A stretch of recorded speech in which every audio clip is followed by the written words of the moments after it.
By Blackberry. And let's get you caught up. Tell you what's happened here as we get set for this fourth game. The reigning world champs, the Phillies, the wild card entrants, the Colorado Rockies. Game one was a Cliff Lee masterpiece. He finished what he started, a complete game, and a 5-1 Philadelphia win. In game two, it was Yorvi Torrealba, a postseason star from '07. He belted a 2-run homer, and it led to a Colorado victory in Philadelphia, 5-4. Last night, a thriller here at Coors Field. Ryan Howard's ninth inning sacrifice fly, his fourth RBI of the NLDS. Brad Lidge was on for the save. He retired Tulowitzki, and a 6-5 victory in a marathon night here at Coors Field. And hi, everybody. We welcome you from Denver. Brian Anderson along with Joe Simpson. Great to have you with us. This has been a great series so far. Very competitive. And, Joe, these are two teams very well matched at this point, two dynamic offenses, and they've produced in this series so far. They have, Brian, and it's been pretty evenly matched in a lot of different offensive categories. But there's one glaring difference in these two teams so far. Yeah, 2 one-run games the last 2 ball games, so the run differential's not much. The Phillies have been getting more guys on base because they have a few more hits, and they've been picking up a lot more walks, higher on base percentage. But down at the bottom, they're hitting when they get men in scoring position, and flat out, honestly, the Colorado Rockies are not. If the Rockies want to even this series today, they've got to drive those guys in when they get them in scoring position. Well, this was a day that was supposed to be an off day, but weather forced the cancellation on Saturday, and that means both of the aces are ready to go once again, and both of these aces, Ubaldo Jimenez and Cliff Lee, pitching on their regular rest. They are, and they both should be very strong. Of course, Cliff Lee, as you just said, coming off a complete game effort in game one. However, this is his first ever game to pitch at Coors Field. It's going to be different. As David Wells just talked about, it's a little tough sometimes to get a grip on your curveball. We'll find out what he goes to in his arsenal today. But for Ubaldo Jimenez, he's a guy who's got to be more aggressive today than he was in his first start. He certainly has to go farther than 5+ innings like he did in game one. Jimenez has one of the great fastballs in all of the game. He can hit triple digits with that fastball. We might see that tonight here in Denver. The Rockies trying to make it one more day. They're hoping to force a Game 5. As for the Phillies, they're hoping for a rare repeat as World Series champs. They are one win away from advancing to keep that dream alive.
Mountain High here tonight in Denver as they hope their home team, the Rockies, can advance in the series. It is 47 degrees, much better playing conditions tonight than we saw last night. Feels more like Rocktober baseball, as they call it here in Denver. Game 4 of this National League Division Series. Coverage on TBS, brought to you in HD by BMW, the ultimate driving machine. And let's get to those starting lineups. First, for the reigning world champs, the Philadelphia Phillies. And Joe, no changes for Charlie Manuel. No, the lineup has been the same for the first 3 games. And why change it, Brian? Jimmy Rollins at the top. He's had one hit in each of the first 3 games. Shane Victorino in center field. Chase Utley had a big night last night, including a homer. He'll bat third. Ryan Howard has driven in 4 runs in this series. He's in the cleanup spot. Jason Worth with a homer and a triple in the series as well. Raul Ibanez leads this team in RBIs in the division series with 5. Pedro Feliz is at third base. Carlos Ruiz drove in a couple of runs last night. He's got 3 RBIs in the series. And Cliff Lee, the pitcher, had a base hit and a stolen base in Game 1. On the mound for the Rockies, Ubaldo Jimenez, 25 years old, 6'4", 200-pounder out of the Dominican Republic. Went 15-12 in the regular season.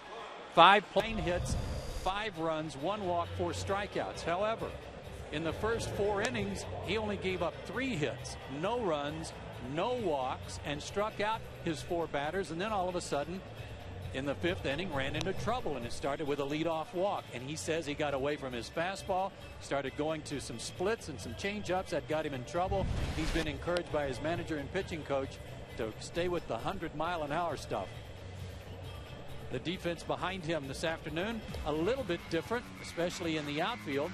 Seth Smith gets his first start in this playoff. He'll be in left field. Dexter Fowler in center, and hot-hitting Carlos Gonzalez in right. Atkins, Tulowitzki, Barmas, and Helton remain the same third to first. And Yorvi Torrealba will do the catching.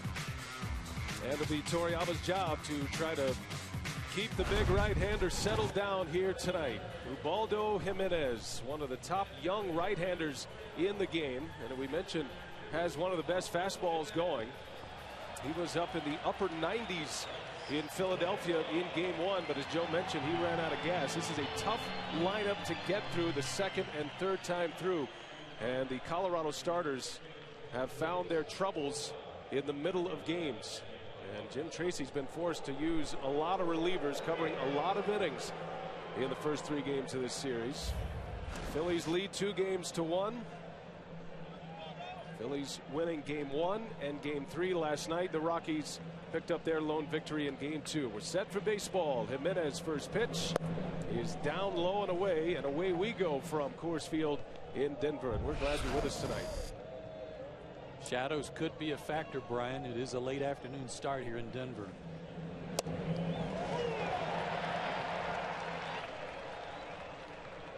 Kind of a hazy night in downtown Denver tonight.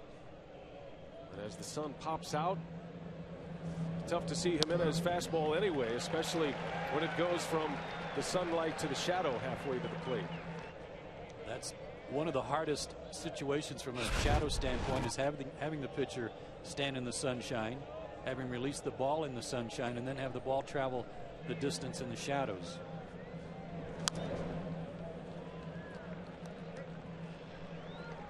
Charlie Manuel talking before the game about the Phillies' opportunity to perhaps run on Jimenez. He said if we get the chances, if we get Rollins, Victorino, or Utley on, we'll run. And Jimenez knows the best weapon against that is to prevent the Phillies from getting on base, which is a tough task.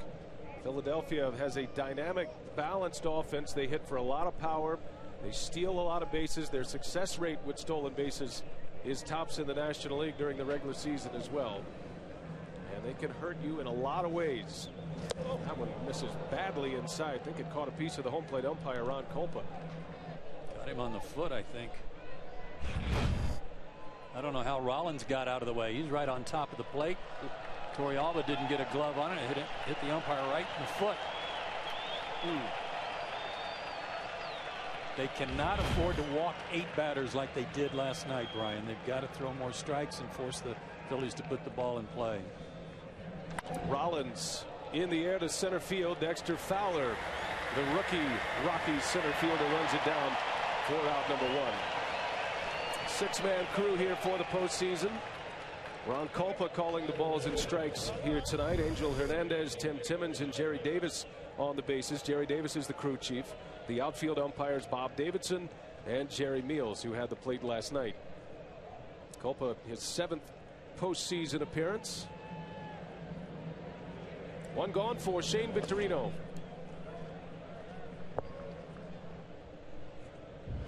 Philadelphia won 93 games during the regular year. 93 and 69, their 9th consecutive winning season in Philadelphia, their 3rd straight Eastern Division title. And we talked about the Phillies trying to repeat as World Series champions. It's been almost a decade since we saw the last back-to-back champions. That's when the Yankees won 3 straight, as a matter of fact, at the end of the 90s. But it's been over 3 decades since we've seen back-to-back World Series champs in the National League. You got to go back to the Big Red Machine in the mid-70s. It's amazing that it's been that long for a National League ball club, but the Phillies certainly in a unique position to be able to stake their claim to that same type spot. They've got to get past the Rockies first. 1-2 to Victorino. They'll ask if he went. Able to check his swing, says Jerry Davis. That was the curveball. Doesn't throw a lot of them. Uses mostly his fastball to both sides of the plate. Has a slider and a changeup.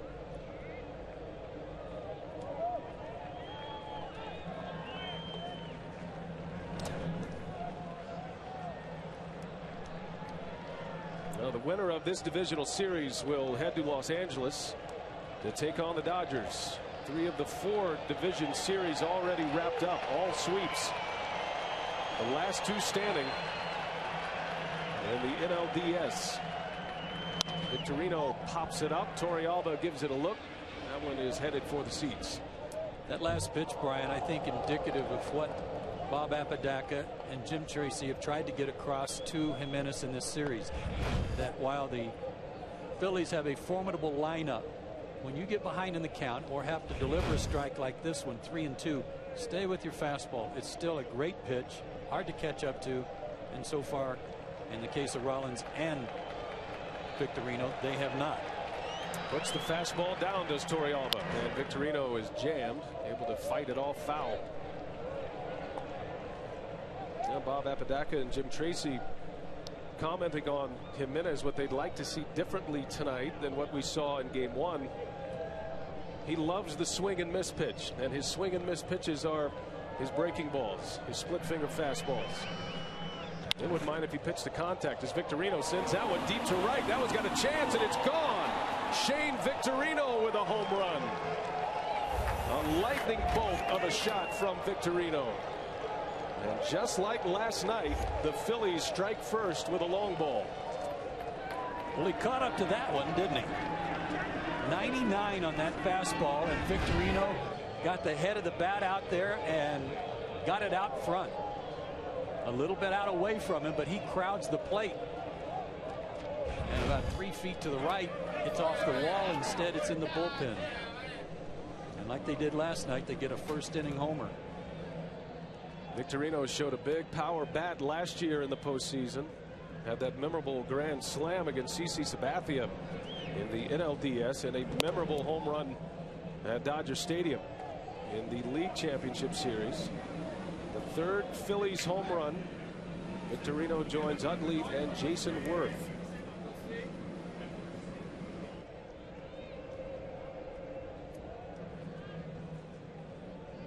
I can't think of anything worse right now for Jimenez, Brian, than to have somebody hit your Sunday best pitch into the bullpen.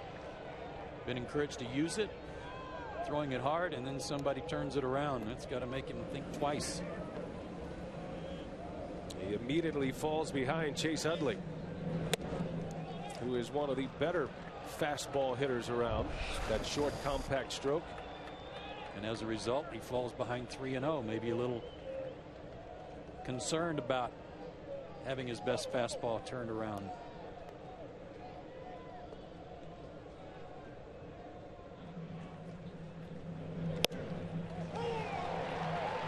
Chase Utley had a big night last night. He scored twice, had 3 hits in the game, including that home run in the first. He was on base 4 times in his 5 trips to the plate. 3 for 4 with a solo home run, his first of the postseason. Puts Howard right by him, does Jimenez. So back to a full count as Ubaldo works his way back into the count against Utley. 3rd straight full count.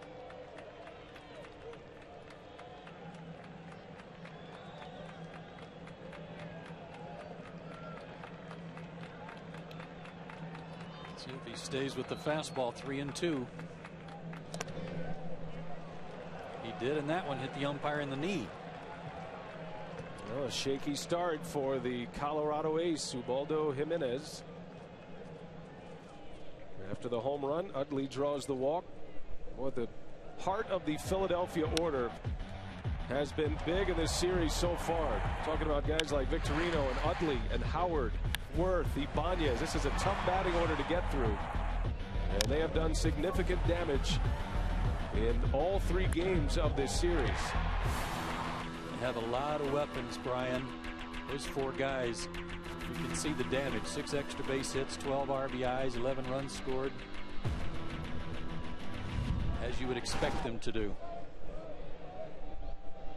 Ryan Howard has 4 runs batted in, had the game-winning RBI last night with a sacrifice fly in the 9th inning. The top run producer in the major leagues this year at 141 runs batted in. That tied him with Prince Fielder of the Milwaukee Brewers for the top spot in baseball. And he's been very productive in this series. The difference between the middle of this order and 2 years ago when they played the Rockies and got swept in the division series is I think they were all trying to do too much. They were overly aggressive. They struck out a lot, chased bad pitches. Last year's success has given them the confidence to let the game come to them and be patient at the plate, and it's paying off. There's a good fastball from Jimenez, down and in, and he gets ahead of Ryan Howard. A ball and 2 strikes. 95 on the corner. That's not too bad.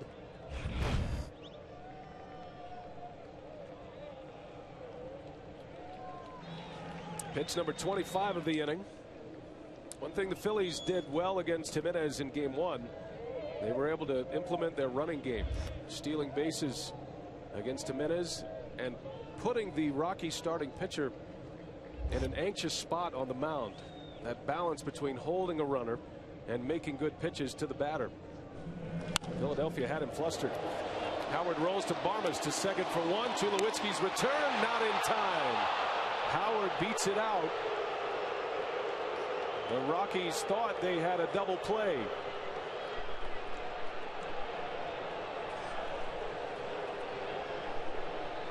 Jim Tracy out quickly to talk to Angel Hernandez. It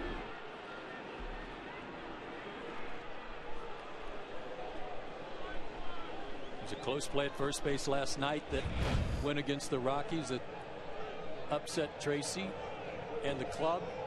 One that was inconclusive as whether or not Todd Helton kept his foot on the bag.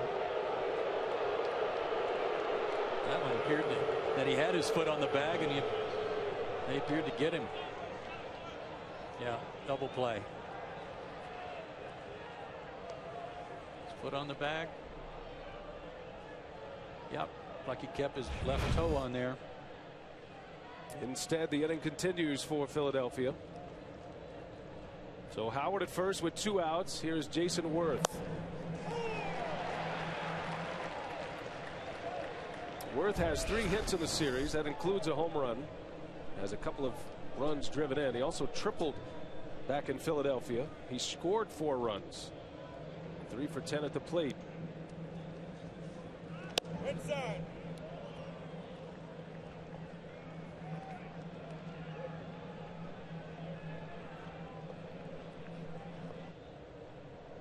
Third time in this series, the Phillies have taken the early lead. And just like last night, a first inning run on a home run. It was Utley last night. Victorino here tonight. It was off Jimenez that Worth hit the triple in Philadelphia with that gale blowing across from left to right that blew the ball really into the field of play, kept it from being a homer.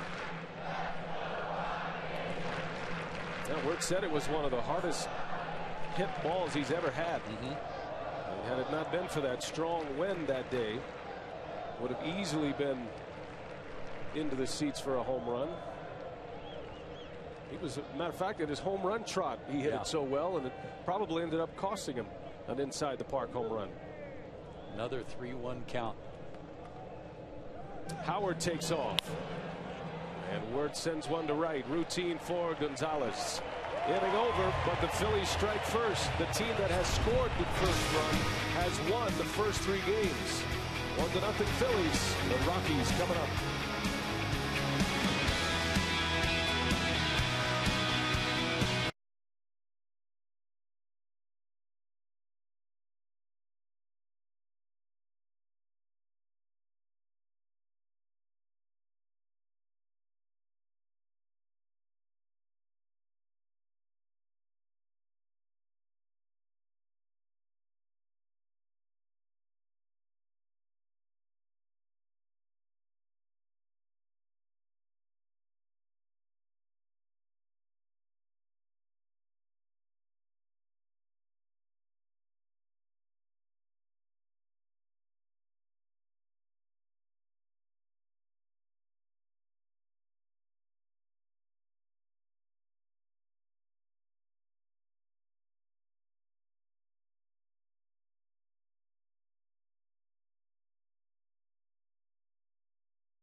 Carlos Gonzalez, who is 8 for 13 in this series, leads it off, followed by switch hitting Dexter Fowler. Todd Helton is at first base. Troy Tulowitzki's the cleanup hitter. Garrett Atkins had a couple of big hits last night. He's at third base. Orvi Torrealba drops to the 6th spot this afternoon. Seth Smith in left field for his first start.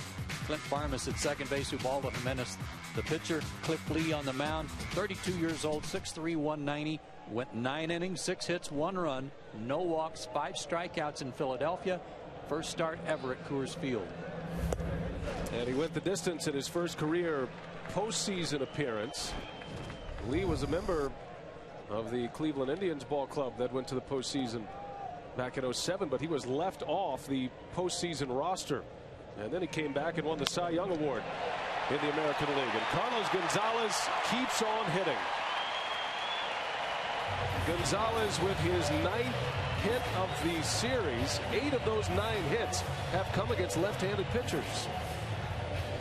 Remember that over in that start against the Rockies in Philadelphia, Cliff Lee was outstanding with first pitch strikes and getting ahead. I think you can expect the Rockies to be a little more aggressive early in the count today, as Gonzalez closes in on Dante Bichette for the most hits in Rockies history in the postseason, in a division series, I should say. Well, he leads all division series batters in hits right now with 9. He has been the breakout star of this NLDS for Colorado. And he is a base stealer as well. Gonzalez stole 27 bases during the regular season. He wasn't promoted to the big leagues until June 1st. Has 2 stolen bases in this postseason thus far. He's the only Rocky to have stolen a base as Fowler goes to the opposite field. And the aggressive Rockies coming out swinging the bats early against Lee with 2 hits to start it. Nice piece of hitting by Dexter Fowler going the other way. Like a cutter to the outside corner. And he did a good job of going with this pitch. So some early action against Cliff Lee, something the Rockies did in game 1, but couldn't capitalize. They left a couple of runners on in the first inning. Here we go, those runners in scoring position. Let's see if the Rockies can do a better job today. Todd Helton. A couple of hits in this series. He's 2 for 12. He's driven in a couple of runs as well. Both of his RBIs were plated without the benefit of a hit. Force out and a fielder's choice delivering the runs for Todd Helton. Hit .341 during the regular year. 4th best in the National League this season. He also was among league leaders in on-base percentage. .416 was his on-base percentage. The guy who rarely strikes out. Right off the end of the bat, Lee bobbles, still goes to second, and that one is going to be in time as Fowler slides right into the glove of Rollins. Are you kidding me? What a smart play by Jimmy Rollins just to leave his glove there. Fowler had pinned the glove against the bag. It looked like the throw was late, but no argument from Fowler. Jim Tracy's out to argue with Tim Timmons, but it looked like Jimmy Rollins did a very smart thing here. A real risk from Lee after the bobble, but the throw was right on the bag, and look, the foot is on the glove. That's about as clear as it gets for Tim Timmons. That's all he needed to see. That's an out call. The glove between the shoe and the base. After the bobble, one would expect Lee just to go to first to get the easy out, and it looked like he had made a huge mistake, but his throw is right on the base, and that's where the foot went into the glove. What a play.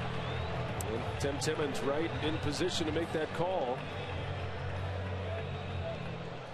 Cliff Lee fired a 90-mile-an-hour fastball over to Jimmy Rollins, and just does clip Dexter Fowler. First out of the inning. Runners at the corners now. And here is Tulowitzki. Tulowitzki had a couple of hits off of Lee. 2 of the 6 in Philadelphia. But they need Tulowitzki and Helton to do their thing today. Drive in runs, find some gaps, maybe hit one out of here. Get this crowd into it.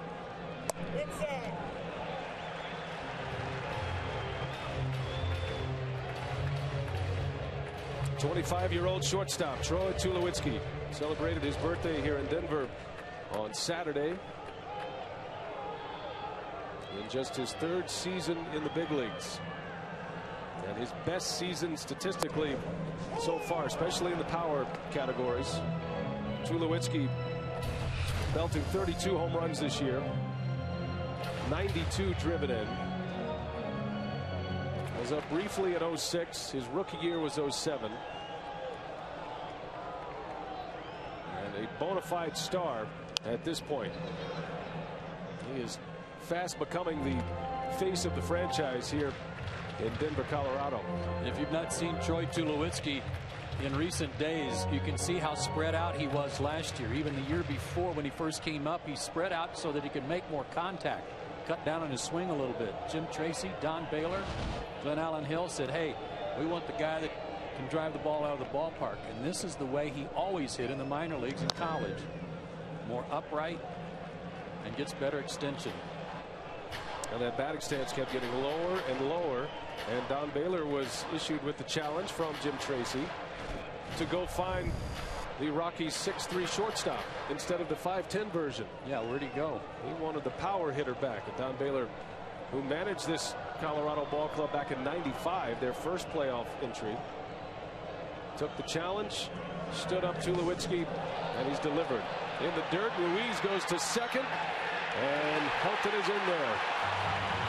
Heads up base running. Todd Helton advances into scoring position on a wild pitch from Cliff Lee. Nice block by Ruiz on a ball that was about 6 feet out in front of home plate when it skipped to the plate. throws a little off the mark, but good hustle by Helton, who doesn't run near as well as he used to, but he gets there in good shape to get into scoring position for Tulowitzki. Well, look at Utley put that leg right in front of the bag. Helton had only one spot, the back corner, to get to.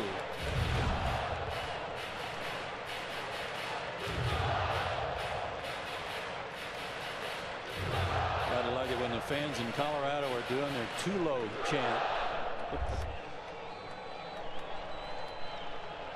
Second and third for the Rockies. Phillies scored a run in the first on a Victorino home run. Now Colorado threatening. And Tulowitzki goes down on strikes. Cliff Lee with that cut fastball punches him out for out number 2, and a big strikeout early for Lee. Best pitch of the inning. A real snappy, hard cutter that was biting under his hands. Tulowitzki couldn't get the bat extended, and that's a big out for Cliff Lee. Lee loves to pitch inside, especially to right-handers, and has the movement to do it. Has a good fastball to begin with, 90+ mile-an-hour fastball, but that cut fastball will break some bats throughout the course of a game usually. Garrett Atkins with 2 on. He came up in the first game against Cliff Lee in the first inning, Brian, with runners at first and third. Rockies were threatening, and he flied out. But he's been coming through since then. Drove in a run with that single, then almost hit one out last night off of Jay Happ, short hopping the 4:15 mark, and that played it Todd Helton for first. And Atkins with 2 hits. He drove in a pair. He also lined out. Jim Tracy feeling good about the way he's swinging the bat, and bumps him up a spot in the lineup. He and Torrealba flip-flop. Atkins in the run-producing spot, batting 5th, and he has 2 runners out there in scoring position.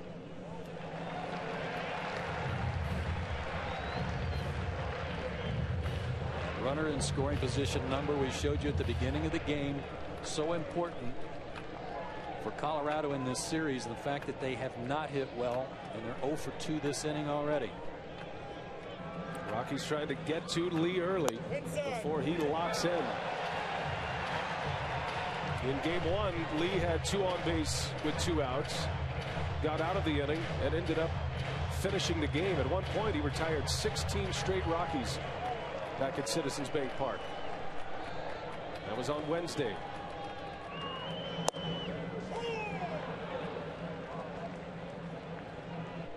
He gets behind in the count. He doesn't mess around too much. He's going to be aggressive, as you said, especially into right-handed hitters. But he's got a good changeup too. First base open, you might see it here. Atkins off the end of the bat. Jimmy Rollins, the Gold Glove shortstop, will take care of him to end the inning. Cliff Lee bends a little, gives up a couple of leadoff hits, but no runs, and we head to the second inning.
champion Phillies of 2009 and the upstart Phillies of 2007.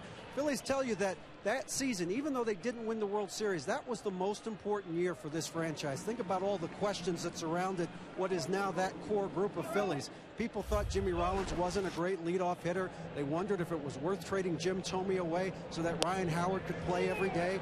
Could Shane Victorino stay healthy? All those questions were answered. For that matter, is Charlie Manuel good enough to be a manager? It was that team that came back and beat the Mets late in September to win the National League East that convinced management that this was a core group that they could build around. They added Brad Lidge last year. They added Cliff Lee this year. But it's that core group, Rollins, Victorino, Utley, Howard, Jason Worth, that police Charlie Manuel's locker room and that lead this team, Brian.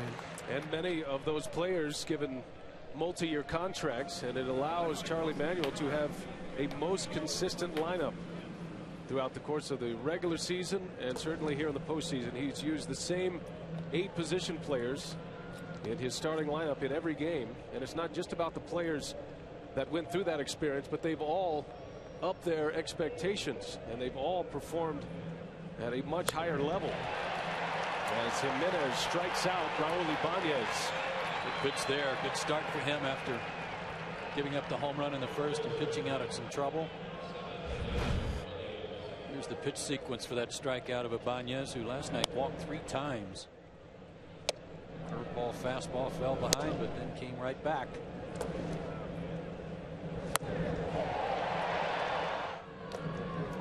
Now Pedro Feliz with 1 away.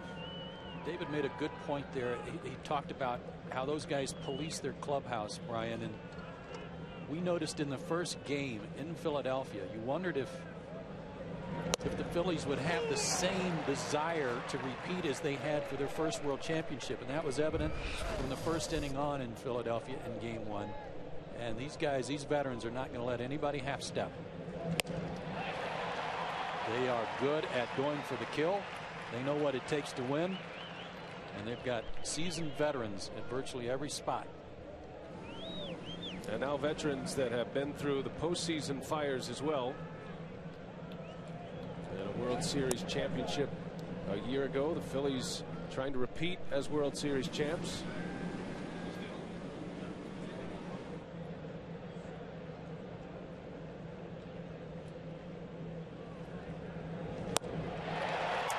Down goes Feliz. Back-to-back strikeouts. And they were on off-speed pitches, and both swinging.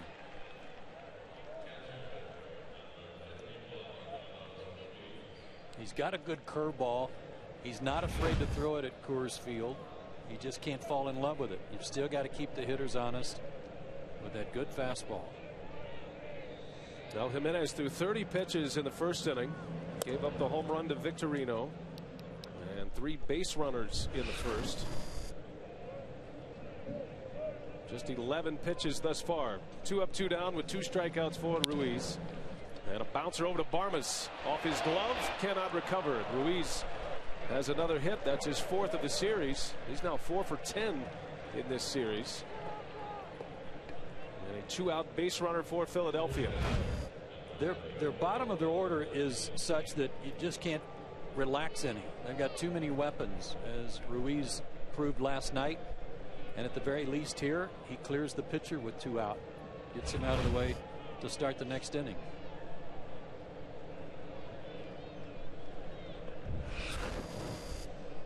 Well, if nothing else, it clears the pitcher spot for the Phillies. Although Cliff Lee did have a hit in Game 1. And he jumps on the first pitch. A little bouncer to Barmas. Routine play to end the frame. A couple of strikeouts for Ubaldo Jimenez. And a scoreless second. Yorby Torrealba leads off when we continue.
and may not be reproduced or retransmitted in any form, and the accounts and descriptions of this game may not be disseminated without express written consent.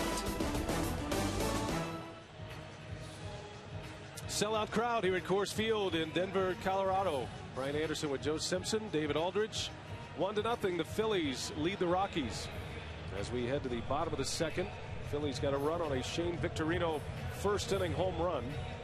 And now Cliff Lee back on the mound for his second inning of work. Back-to-back hits to start the inning against Lee in the first, but the Rockies could not deliver the run. As Lee's able to get through Helton, Tulowitzki, and Atkins. And that's the part of the order for Jim Tracy that he needs to start seeing results from if the Rockies are going to push this to a game 5. They've got to come through when those guys set the table for them, as they did in the first inning. Yorvi Torrealba leads off. Torrealba was the star in game 2 in Philadelphia, had a 2-run home run. A game the Rockies would go on to win 5-4 and even the series at 1 game apiece. Cliff Lee in game 1 was 25 out of 32 in first pitch strikes. Today so far just 1 for 6.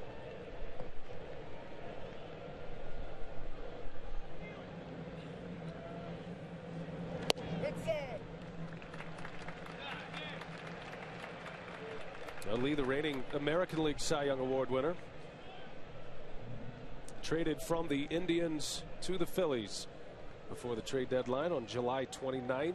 4 prospects went from the Phillies to the Indians. It was a 4-for-2 trade. Ben Francisco, an outfielder who was on this postseason roster for Philadelphia, came with Lee. He was a nice addition to that deal too. Got some pop in his bat. Might see Francisco late in games if the Phillies have a lead for defensive purposes, as Torrealba fouls it away. 2-2 the count on the Rockies catcher. Torrealba has been another postseason performer and a great run in 07 that Rockies won to the World Series, being swept by the Red Sox, but they swept the Phillies in the first round and then took care of the Diamondbacks in the league championship series. Torrealba, a big part of that run in 07. Lost his starting job this year to Chris Iannetta, but he has come back, earned the job back with a huge month of September. Well, it's all about being ready when that happens, Brian. If you do lose your job, is not going somewhere to pout. Chris Iannetta went cold, and then Torrealba stepped in, as you said, and had a good month of September. He was good in the postseason a couple of years ago, and he's been good this year.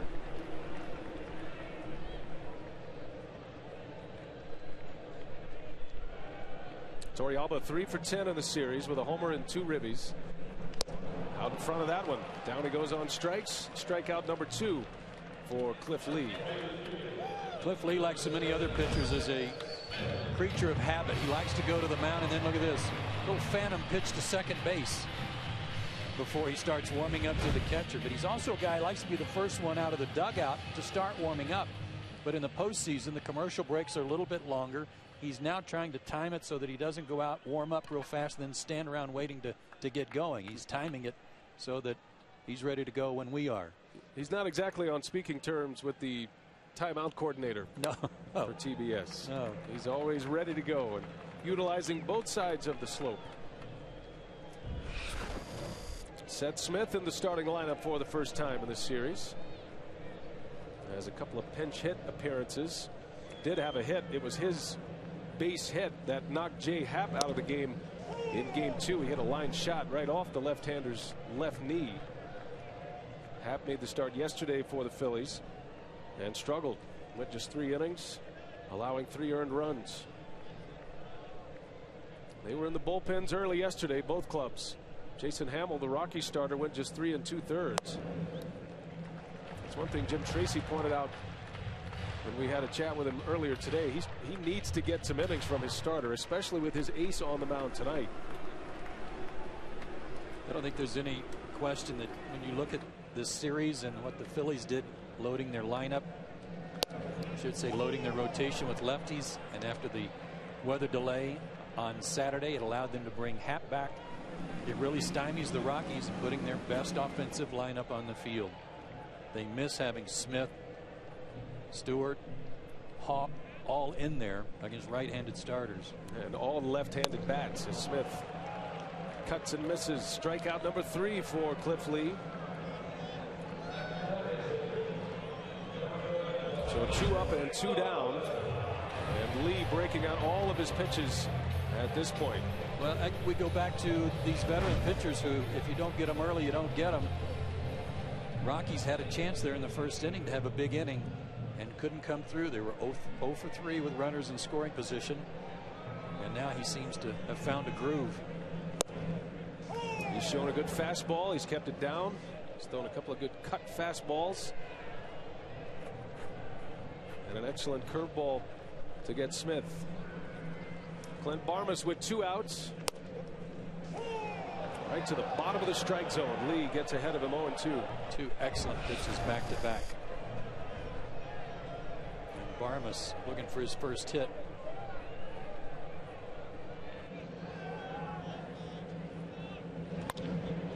Into shallow center.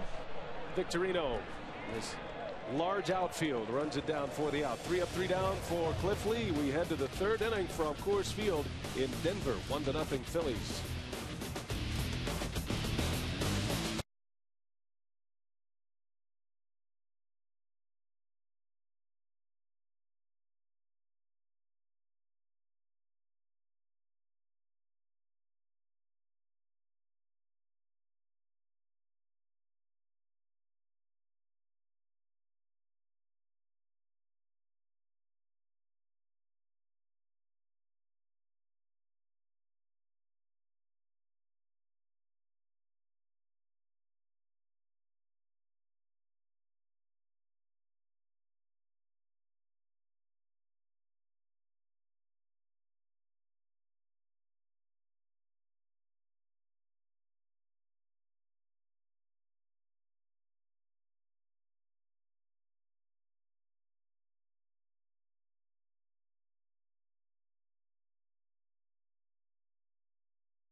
Presented by BlackBerry.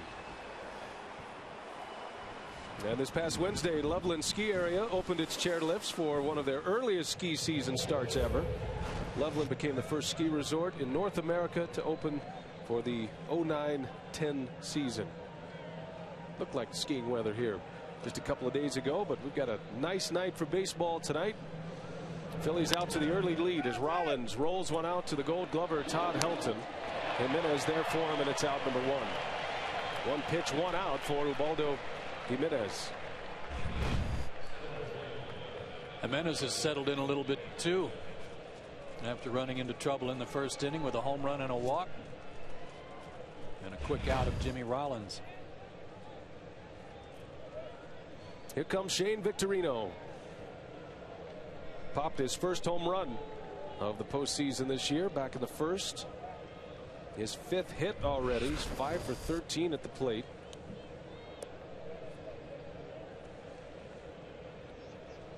Hit a dramatic home run last year, Game 4 of the league championship series, a game-tying home run against the Dodgers.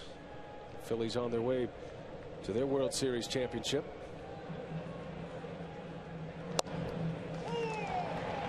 Jimenez was good here at Coors Field this year. Went 9-5 at home. Knows how to pitch in this park. Doesn't give up a lot of home runs in this park, despite the one he gave up in the first inning today. And Victorino, another base hit. Serves one to right. Good piece of hitting there for Victorino, who reaches down and pulls one. 2 for 2 tonight for the All-Star Victorino. Serves his right. Breaking ball that was actually down below the strike zone, but he kind of one-hands this, a little magic wand into the right field. And now keep an eye on Victorino and see if he's running against Jimenez. Now the Phillies feel like they can steal bases at will against Jimenez because of his speed to the plate. Not his fastball, but how fast he delivers it to home plate. One of the great base stealers of all time, Davey Lopes, is the Philadelphia first base coach. Charlie Manuel has given him the running game. He completely runs the running game for the Philadelphia Phillies. And as Charlie said, the reason for that is because he knows more about it than I do. Knows more about it than just about anyone. As you see Lopes with the stopwatch, he's timing the pitcher's move to home plate, his move to first base. And for Davey Lopes, it's really just a mathematical equation, and he's not afraid to let Todd Helton know what the Phillies are interested in doing. Yeah, when he has the time down about how long it takes Jimenez to get to the plate, he's already got it in his book about how long it takes Torrealba to get it to second base, and lets the runner know you can go.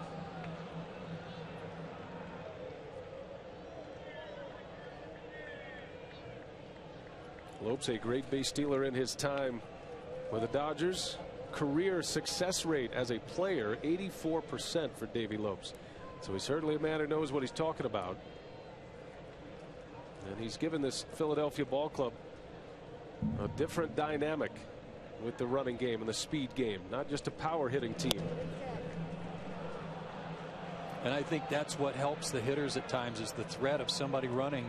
It distracts the pitcher enough, they make mistakes, and then those long balls start piling up.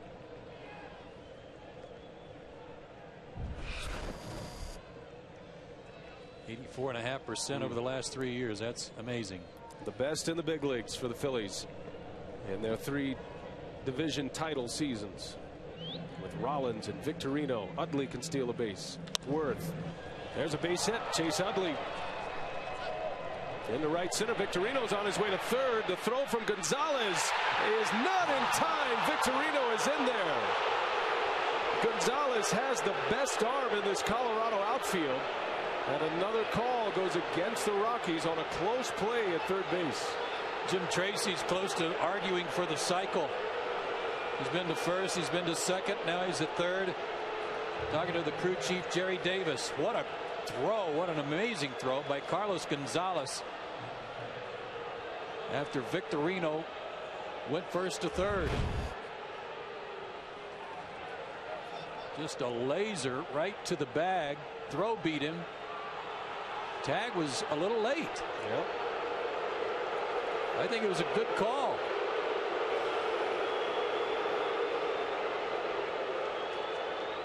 Tagged him on the knee. Looked like the foot got in there. Watch again. Tag is like on the shin as the foot's on the bag.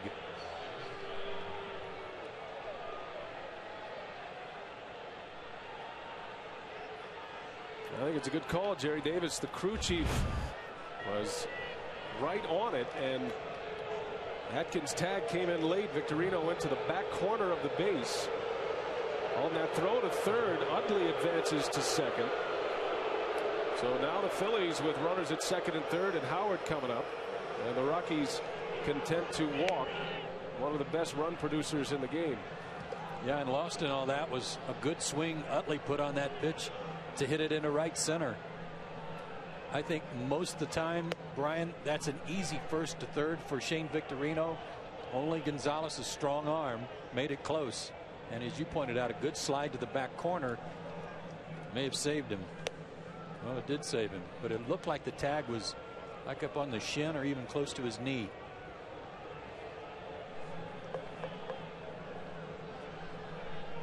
So the intentional pass to Ryan Howard. And the Phillies load the bases in the third inning against Jimenez.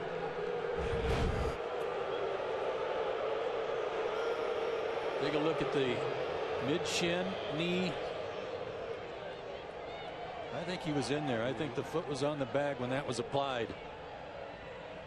A very, very close play to be sure. Well, how many times have we looked at it? It's still, yeah, you just don't know. Jerry Davis standing right there. But these Rockies fans feeling that so many calls are going against them in this series, especially in the last 2 days here at Coors Field. Well, here's Jason Worth with the bases loaded. And a big spot early for the Colorado ace, Jimenez. 11 grand slams this year for the Phillies. That was a National League high this season. Worth had 2 of those 11.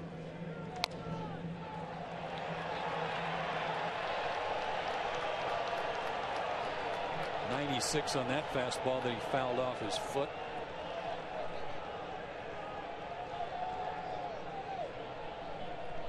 Already early in the game, a huge at bat for Jimenez in terms of trying to control the damage here and limit anything the Phillies do.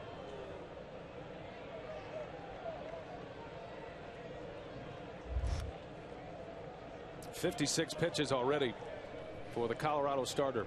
And he's a guy that gets a lot, despite the fact that he throws so hard, Brian, he's a guy that gets a lot of ground ball outs.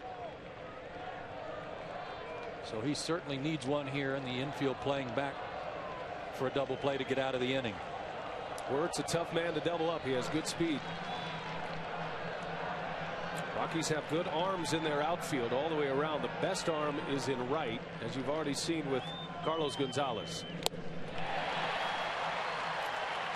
Tied him up inside, wouldn't let him get his arms extended. This is about location now, and he's making good pitches to Worth. Ran that one in off the plate on him. Trying to prevent him from getting his arms extended. Jason likes the ball out away from him. Good power to right center. The 1-2, and Wirt chases one. A strikeout for Jimenez. His third strikeout, and it's out number 2 while the bases remain loaded. Had a pitch to work with. He wanted to waste one, and he got Worth to chase it. Huge out for him. So 2 outs, and here is Ibanez. He has been a big-time run producer in this series. In his first year with the Phillies, Ibanez has driven in 5 runs. 98-mile-an-hour fastball for strike 1. And that's why he's got to stay aggressive. When he's got that kind of fastball, you got to use it. Keep the hitters honest. Remember, he struck out Ibanez on a changeup off speed pitch last time up after he'd set him up with fastballs.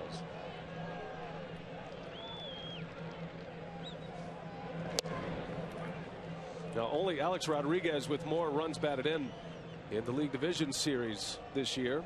A-Rod with 6. Ibanez sitting on 5. Bases are loaded for the Phillies. Victorino, Utley, and Howard on the bags. 2 outs. Good block by Torrealba.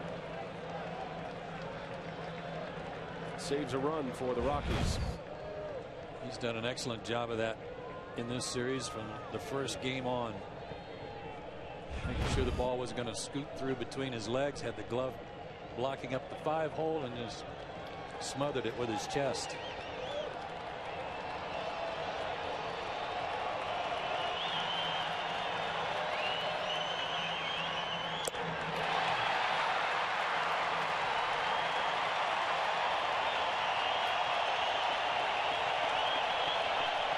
What a big shot in the arm this would be if Jimenez can get out of this jam. And Torrealba wants to make sure he and Jimenez on the same page. Two big fastballs for strikes against Ibanez. One looking, one swinging. He's got a couple of choices here. He's got a pitch to work with at 2-2. That it does, sir. But if he doesn't want to throw the fastball here, you just saw the changeup and a slider, so you pick. He's going to have to throw it for a strike. Torrealba slapping the ground. He wants it down. 2-2 to Ibanez. And he fights it off. Count remains at 2 balls and 2 strikes. Some stressful pitches early for Ubaldo Jimenez. A lot earlier than Jim Tracy had hoped for. He has the big strikeout ability. He could use one here. The 2-2 just missed. We're back with the off speed. This time Ibanez lays off and the count goes full. And Torrealba playing some games with the runner at second base Utley too about location. Pitch before he slapped the ground and he fired a high and tight fastball. That time he gave a high target and it was a breaking ball down. Trying to make sure there are no location signs being passed to the hitter.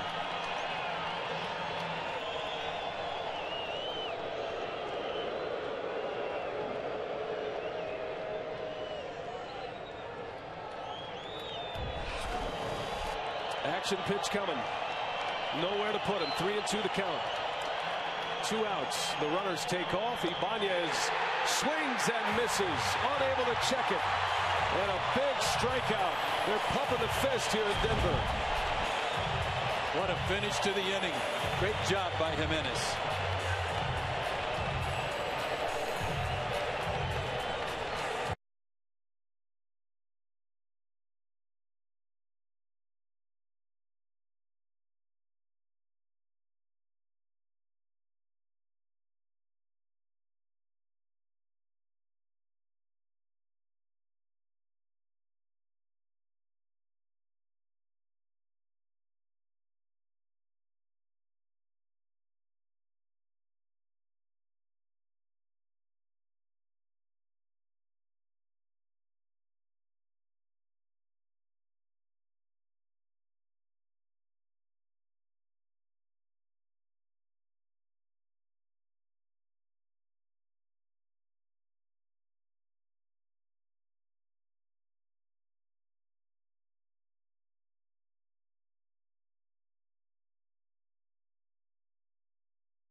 Joining us in that Philadelphia dugout is Phillies pitching coach Rich Doobie. Rich, your thoughts on Cliff Lee, what you've seen in the first inning and then what you saw in inning number 2? Well, he's getting comfortable out there. He's got his cutter back. It's firm again. It's late, and he's throwing some very good changeups. So those are all good signs. Rich, this is Joe. He's never pitched in Coors Field before. Did you give him a scouting report on how things might feel differently pitching here? No, not really. He got his own scouting report warming up. He understood what the ball was doing, and you know, as long as you don't try to overpower breaking stuff here, they all work, and I think he's in a good atmosphere right now and feeling good about himself. Rich, thank you for your time. Thanks for your insights. Thanks, guys. Cliff Lee back to work. Going to be a tough play. Rollins handles the Jimenez bouncer. Ubaldo Jimenez, a little chopper, and the Gold Glover made it look easy for out number one. Well, you talk about a momentum shifter, perhaps. Torrealba fired up after that strikeout on Raul Ibanez to strand the bases loaded for the Phillies. It's about top of the frame. Sorry, Brian. It's about making good pitches when you're in trouble, and he certainly did that to get out of it. 2 huge strikeouts of Worth and Ibanez with the bases loaded. So the pitch count is high for Jimenez, but only trailing 1-0 as the Rockies get back to the top of their order. Carlos Gonzalez with a base hit in the first. Asking Charlie Manuel before the game about his impressions of Carlos Gonzalez. He says, well, I know he can hit a fastball. Good looking hitter, he says. Yeah. Charlie Manuel, a great hitting personality, a guru of sorts. He was the hitting coach for many years in Cleveland before taking over as manager of the Indians, and then ultimately here in Philadelphia. That's one subject that Charlie does not struggle with. No. The talk of hitting. And he loves to break down swings, and he did that with Carlos Gonzalez, and he knows now that he is a very good low ball hitter. Gonzalez draws the walk. So the first walk issued by Cliff Lee. And a speedy base runner is aboard with one away, and Dexter Fowler coming up. And he did not walk a batter in game 1. From the leadoff batter in the 2nd inning through the 8th, he set down 21 out of 22 batters. He was on cruise control. Cliff Lee, a tough pitcher to run on. He is extremely quick to the plate. Matter of fact, Rich Doobie was telling us the other day, Cliff might as well not even throw the baseball to first base. You don't even need to make a throw in case you throw it into the seats or a low throw that gets by. Hitters or runners just struggle getting a good jump on Lee. He can control the running game without even making a toss to first base. He doesn't look comfortable throwing to first base, even to just toss it over there to hold a runner.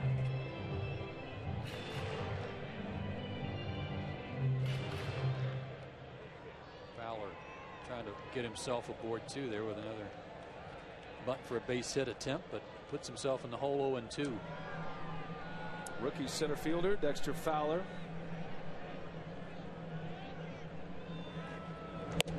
Fowler delivered in game 2 of this best-of-5 series. Had 2 sacrifice flies. Drove in a pair of runs en route to a 5-4 Colorado victory that day, when Aaron Cook beat Cole Hamels, the lone victory of the series for the Rockies. Fowler hit leadoff in game 1. He's been in the 2-hole ever since. Flip-flop at the top of the order for Jim Tracy after game 1, and that Cliff Lee complete game. And if you've not seen him play before, switch hitter, but a better hitter right-handed.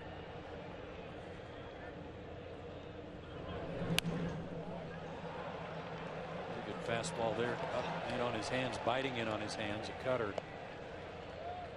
Cutter is kind of a hybrid, if you will, between a fastball and a slider. It's got some movement, in this case from Cliff Lee to a right-handed hitter. It's biting in on their hands, so it starts off looking like something in the middle or the inner third of the plate, and then suddenly it's sawing you off.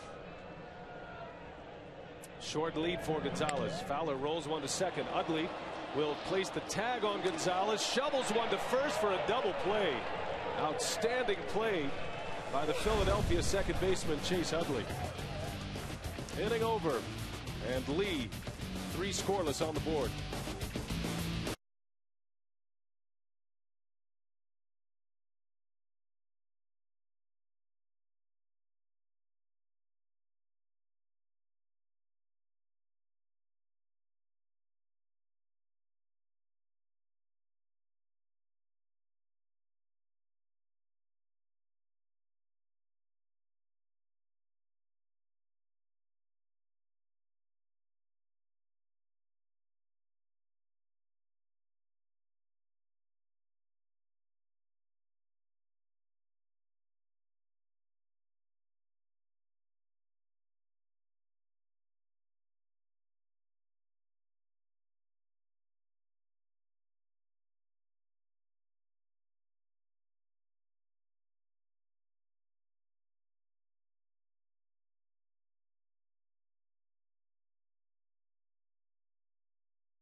National League Division Series.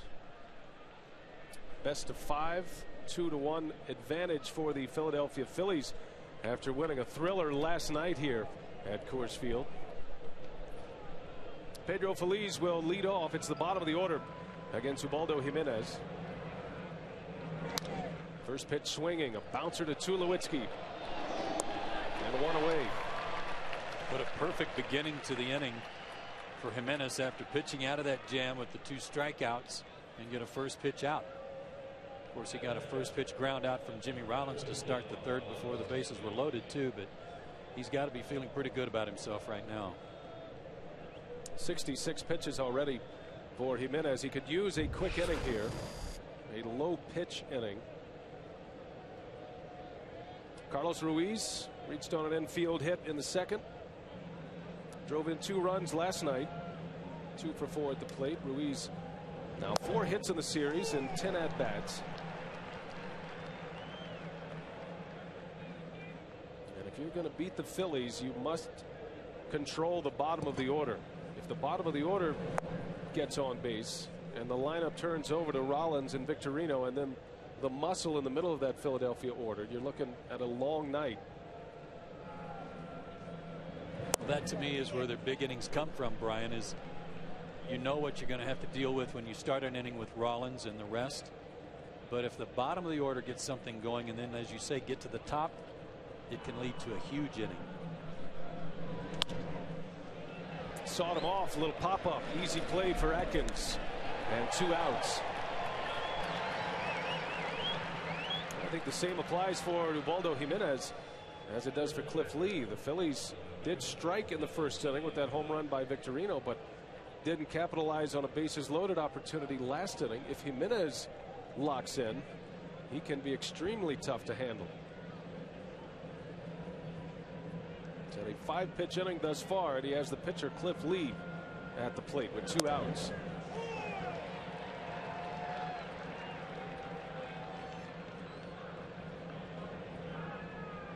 Jimenez is a big, strong kid. He can work his pitch count up there without too much trouble. Good curveball there.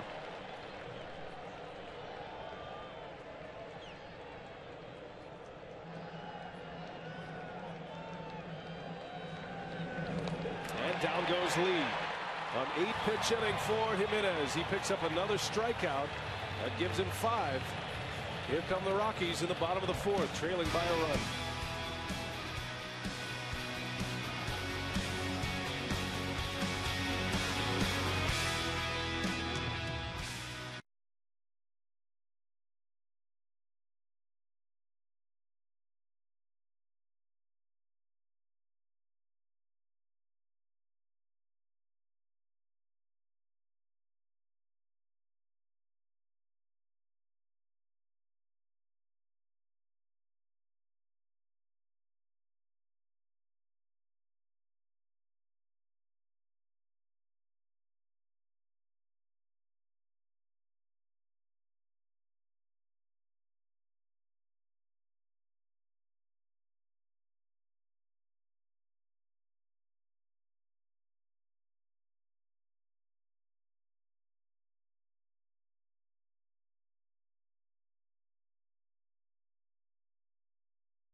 Lopez tonight, weeknights at 11:10 Central, starting November 9th, only on TBS.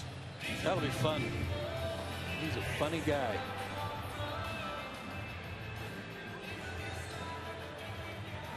Todd Helton ready to lead off for the Rockies. And Philadelphia with a 1-0 lead. Victorino's first inning home run still standing tall for Cliff Lee. Lee has 3 strikeouts. He's given up 1 walk and 2 hits.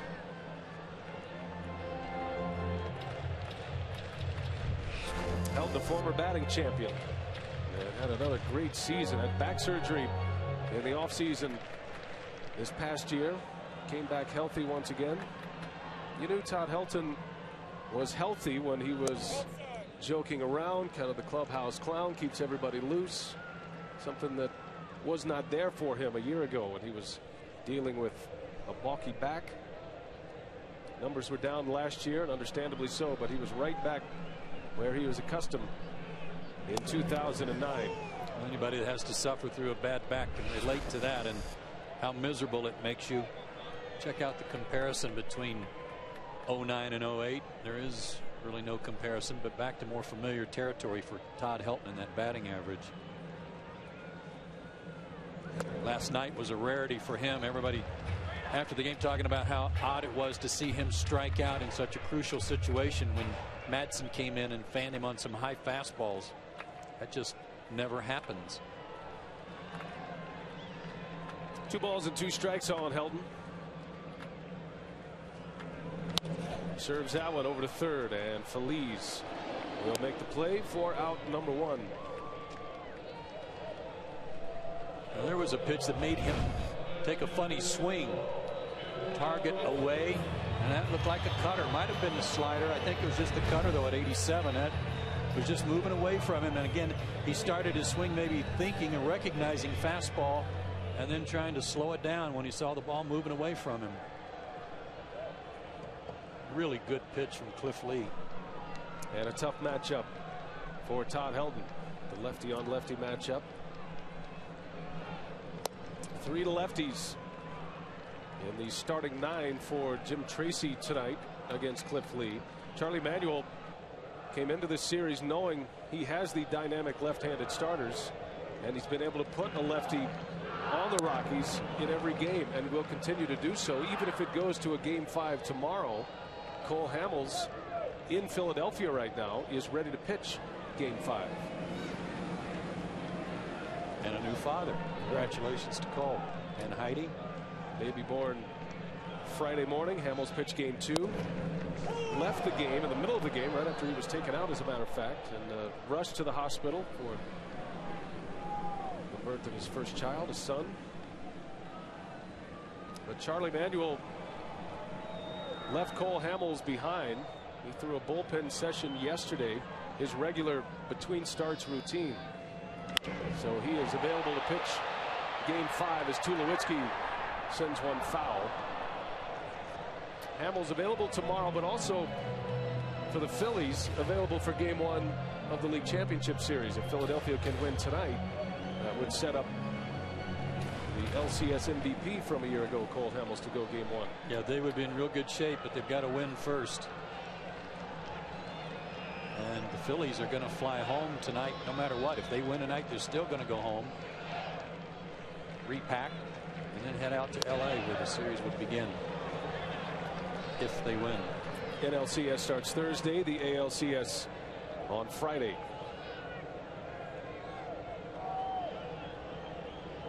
The last division series standing here, the Rockies and the Phillies. 3-2 to Tulowitzki. Tulowitzki with his stance, this old stance of his he's gone back to, very upright. For Larry Parrish, third baseman for the Expos and Rangers, he reminds me of Larry Parrish's stance, tall and upright. He has a little bit of a toe tap and not much of a stride. Off the end of the bat, long run for Utley. And he's wobbling, and he makes the catch for the out. Jason Worth comes crashing in as well. But Utley makes the catch, tells Jason Worth I had it all the way, man. No problem. I'm not so sure about that, and that may have been what caused Jason to go ahead and make a last-ditch effort for it, because Chase started stumbling here. He was a little wobbly, but able to make the catch, and a little grimace on his face, hoping that Worth is okay. Right there, a little stumble. And Worth, being the good athlete that he is, avoids a collision. No, it's a difficult outfield to play here at Coors Field. There's a lot of ground to cover. It's especially difficult for infielders and middle infielders as they go back to make plays on flares like that. Normally in most ballparks, not such great dimensions. It's not so deep. Outfielders can play a lot closer. So you have to certainly cover some ground as a middle infielder. Range out a little further than you normally would here at Coors Field in Denver. Another good 94 fastball. Well located from Cliff Lee. He's hitting his spots. Charlie Manuel told us before game one that he said, I'll feel comfortable about Cliff Lee if he's got command of his fastball. He did on that occasion, and he does today. And he has lived at the bottom of the strike zone so far today. 2 outs and a 1-2 pitch. Atkins fouls it away. He won his first 5 decisions as a Philly after he came over from the Indians. Finished up 7-4. Did not have a particularly good finish to the season, but boy, he was sensational in his first postseason appearance. His last 7 starts, an ERA over 6.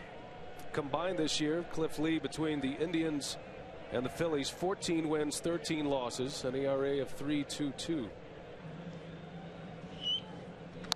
Atkins down the line. That's a fair ball, backhanded by Phillies, and a good strong throw. And the side retired in order. Cliff Lee locked in once again. 4 shutout on the board. 1-0 Philadelphia as we head to the 5th.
Game 4 of this best-of-5 National League Division Series, 1-0 Philadelphia.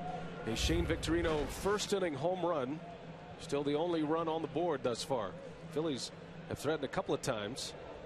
stranded a base runner in the first after the home run, left the bases loaded in the third inning as Jimenez struck out Worth and Ibanez with the bases loaded to get through it with no runs allowed. He set down 5 in a row, and 3 of those are strikeouts. Top of the order for the Phillies, and the third time through the batting order against Ubaldo Jimenez. Rollins is 0 for 2. It was Rollins' 9th inning single last night that started the rally for the Phillies. Rollins scored what would be the winning run. Sacrifice fly by Ryan Howard, a 6-5 Philadelphia victory. They have been a good road team this year. During the regular year, the Phillies 15 games over 500 away from Citizens Bank Park. Rollins is 3 for 16 though in this series, Brian, and as that run was the only one he scored so far in this series. They need him on base more. He's not a guy that walks a lot and has not drawn a walk in this series.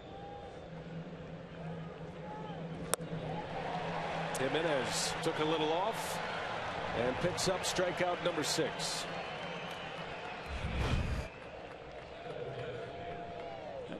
That pitch is a split, and he's not known to throw a lot of split finger pitches, but it's been a beauty for him the last couple of innings. So many weapons. He must be a fun guy to catch. Whatever you put down is a quality pitch. And when you really get in trouble, you can always put number 1 down at a 99-mile-an-hour fastball. Well, that's what got him in trouble, though, in Philadelphia, was he got away from his fastball, lost his command, and gave up some runs and eventually took the loss. Everything still has to work off that good heater.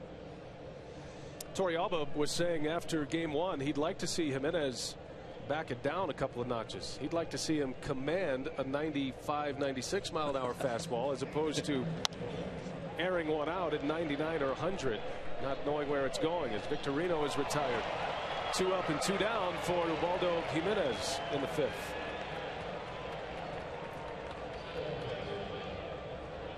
Well, right now Jimenez is doing his part. He's got to have his teammates give him some breathing room and try to figure out something against Cliff Lee. Jimenez was on the mound as a starting pitcher back in '07 during the postseason. The Rockies swept the Phillies that year. Jimenez started game 3, went 6 1/3, just 1 run.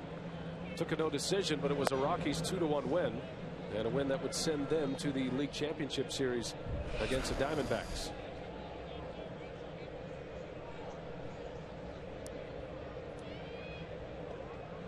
He was 23 back then.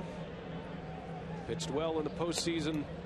In the first 2 rounds, struggled a bit in the World Series against Boston, but brings that kind of experience and a golden right arm at the tender age of 25 to this 2009 postseason. Out of the Dominican Republic, and he idolizes Pedro Martinez. Pedro now pitching for the Phillies. He was scheduled to be the game 3 starter before the weather canceled the game. Pedro is available, according to Charlie Manuel, in the bullpen tonight. Jimenez had a poster of Pedro on his bedroom wall. Bob Apodaca said, "Use your fastball like Pedro." Not many commanded the fastball better than Pedro Martinez in his day. There's the Rockies pitching coach.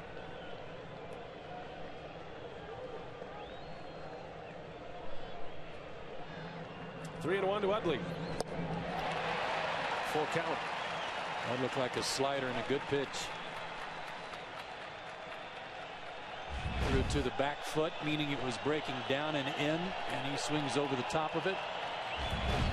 Going to be a strike anyway. Good pitch. Split finger pitch has been an out pitch for in the last 2 innings.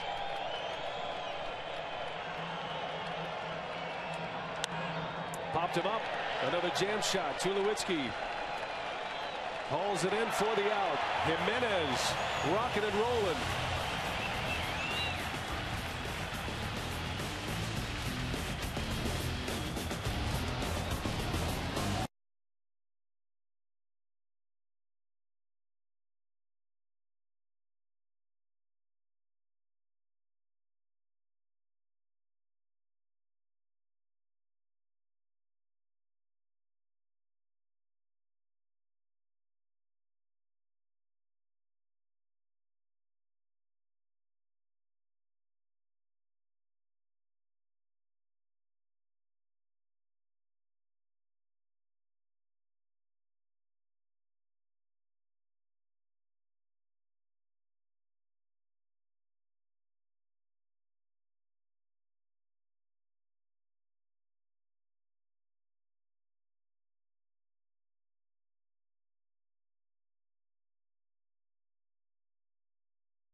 The Boys and Girls Clubs of America is the official charity of Major League Baseball, reaching more than 4 million kids worldwide. Together they create a positive place for kids.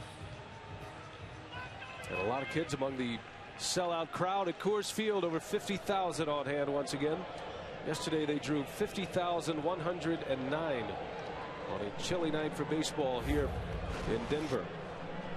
The Phillies lead it 1-0. Both of these starting pitchers, the two aces of their respective ball clubs, starting to control this game now. Jimenez has a high pitch count, but he's retired 8 straight and has 6 strikeouts through the first 5 innings. Meanwhile, Cliff Lee has surrendered just 1 base runner. That was a walk to Gonzalez. Just 1 base runner since the first inning. Yeah, he set down 10 of 11. And a double play wiped out that walk.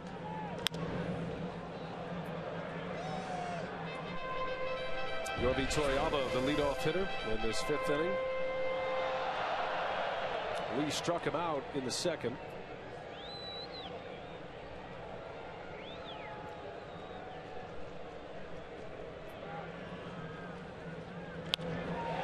A little flare that'll fall. A base hit. Torrealba singles.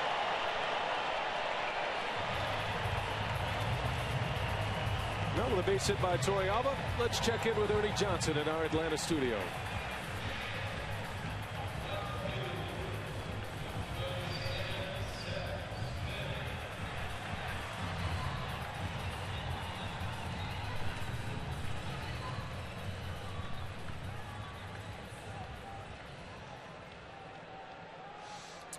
Ernie, it's Joe. I hope we don't keep you up till 2 a.m. this morning or tomorrow morning after this game's over, but I know you're used to staying up late anyway. The gamer.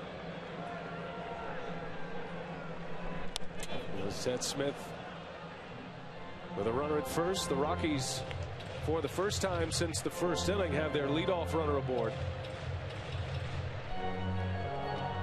But one of 3 lefties in that starting lineup. Follow through dinged Ruiz. I think he had the helmet on.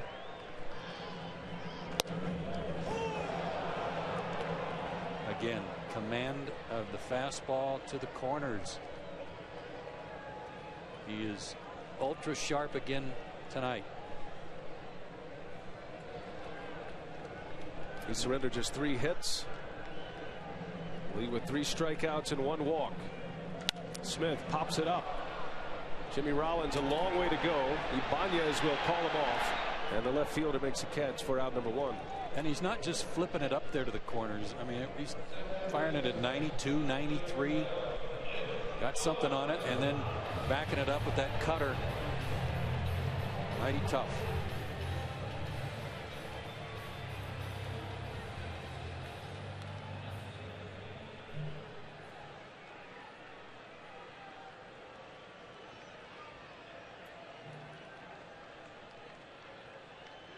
Cliff Lee, a 22-game winner last year for Cleveland, on his way to a Cy Young Award.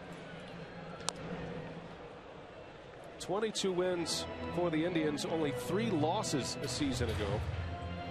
A .254 earned run average. He became the first Indian to win 20 games since Gaylord Perry back in 1974. And look at the winning percentage the last 2 seasons. 36 wins, 16 losses. Daring any manager to leave him off another postseason roster. Maybe a little something to prove. Just threw a cutter for that ground ball foul. He likes to back up the cutter to right-handers with a changeup. Let's see if that's what he comes back with. Another one.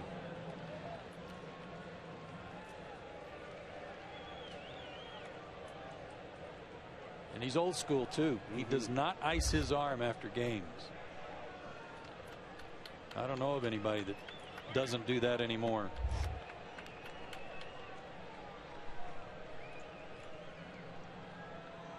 Tim Lincecum, the only other guy that comes to mind. Most pitchers, after they pitch, will immediately go to the ice.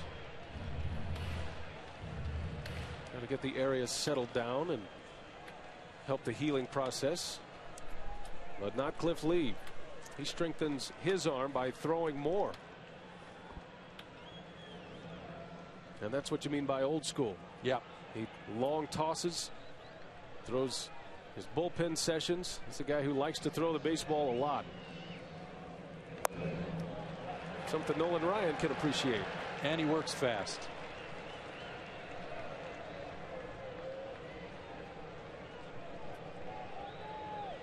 Easy to say, hard to do. Work fast, throw strikes. Yeah. Especially against big league lineups. But when you got his kind of stuff, you can't wait to throw another pitch. 2 balls, 2 strikes on Barmas. And down he goes. Barmas having a rough postseason. Now 0 for 12. And 2 outs for Cliff Lee. And his strikeout number 4. Well, the Dodgers in the NLDS the last 2 seasons, about 6-0. They swept the Cubs last year, swept the Cardinals this year. That was a big surprise as the Dodgers get through Carpenter and Wainwright and Pinheiro. 3 big winners for Tony La Russa in St. Louis this season. The other 3 division series. Ubaldo Jimenez with a base hit.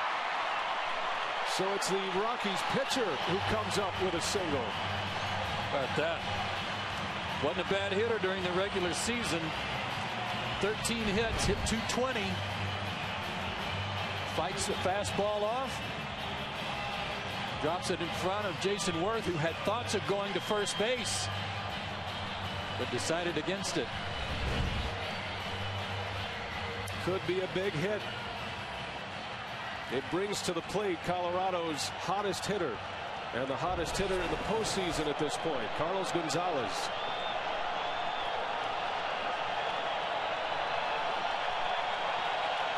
With their struggles of hitting with runners in scoring position, he may be the right man in the right place, as hot as he is.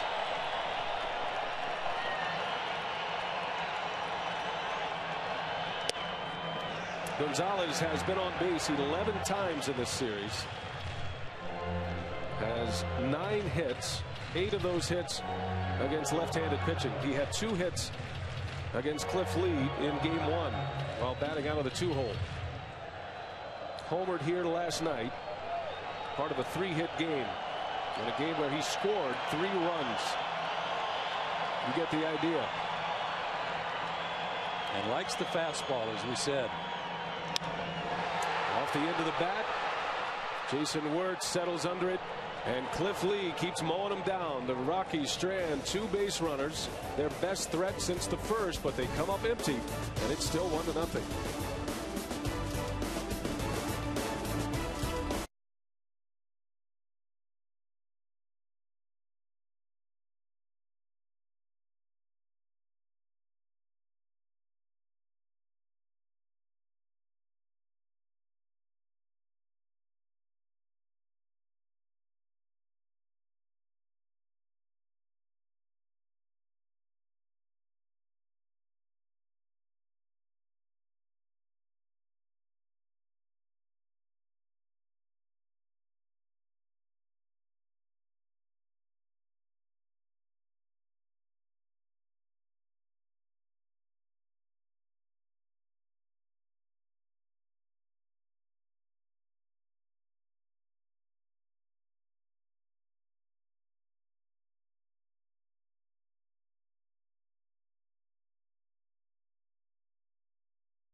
The new movie Astro Boy in theaters October 23rd. And you see the numbers this year, the RBI leaders this postseason of 2009. Alex Rodriguez, that 3-game sweep of the Minnesota Twins with 6 RBIs. A couple of Phillies at the top of the list as well, with Ibanez driving in 5 runs. Ryan Howard with 4, including 2 last night. And a big blow by Andre Ethier. I started to say a minute ago, Brian, that of all the sweeps in the other division series, the one that surprised me the most was the Dodgers sweeping the Cardinals. And I'm not taking anything away from L.A. and the fact that they're a good team and had the best record in the National League. I just didn't see anybody waltzing through those 3 starters you mentioned from the Cardinals. They're so good. But great work by L.A. And the Dodgers back in the League Championship Series, the 2nd consecutive year.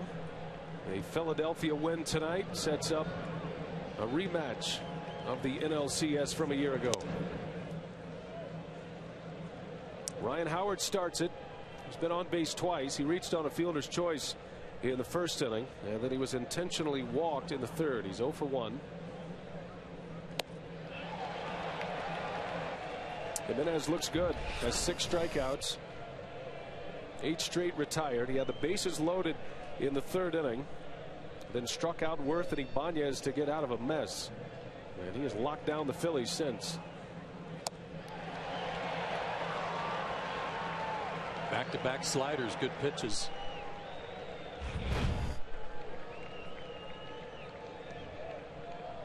Got away with one there, and I think just taking off a little speed off that pitch helped. Howard was out in front of it.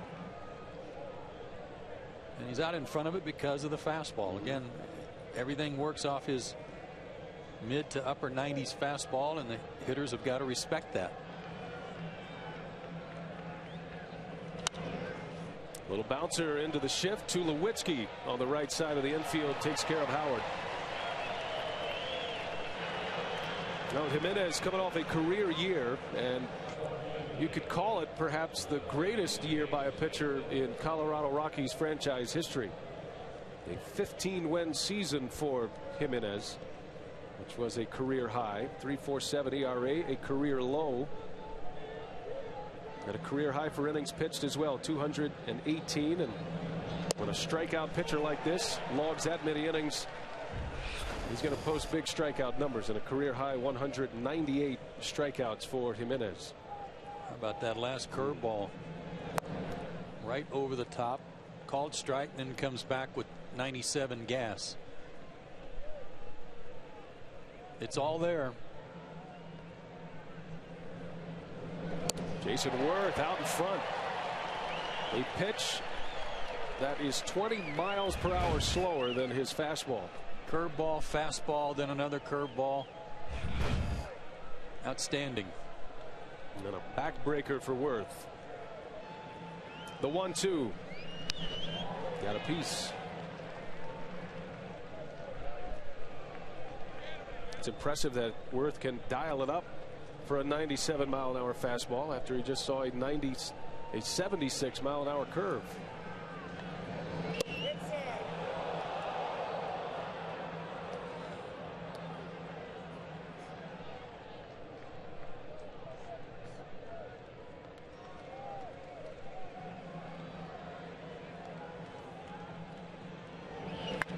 That one's hit well, deep right center field. Jason Worth has sent one out of here. Worth with his 2nd home run in the postseason. An opposite field missile. And a 2-0 Philadelphia lead. Remember earlier we talked about Jason Worth and how they were tying him up, but he likes the ball out away from him.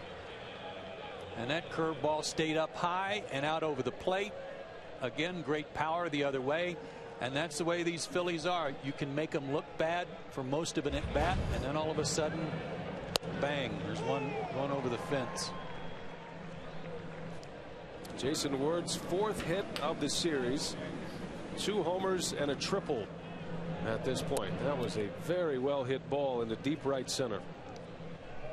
Worth had 36 home runs this season during the regular year. The Phillies as a team led by a long shot in home runs this season. 224 home runs as a ball club. The Rockies were second with 190. Again, respecting the fastball, but able to stay back enough, kept his hands back and drove through that one. Ibanez into left. Seth Smith eases back. That's out number 2.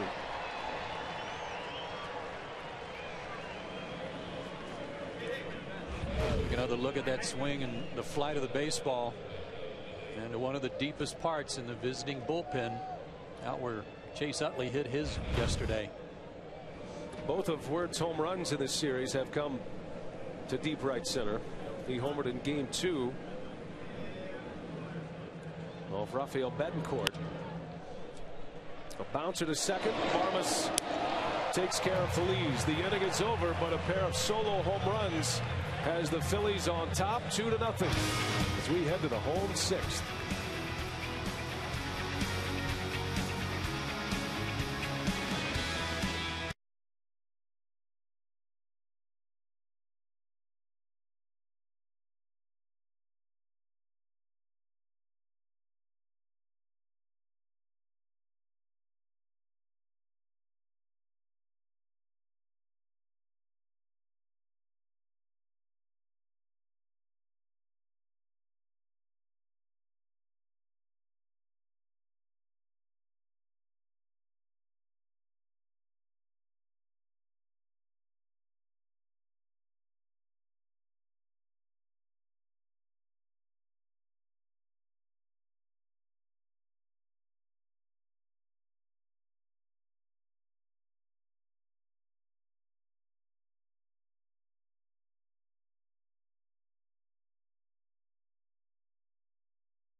This one 2-0 Philadelphia as Worth battles a long at bat with Ubaldo Jimenez before delivering a home run to right center. And now Cliff Lee with a 2-run lead to work with. Dexter Fowler, Todd Helton, and Troy Tulowitzki. The Rockies desperately needing the middle of their order to come alive here against Lee.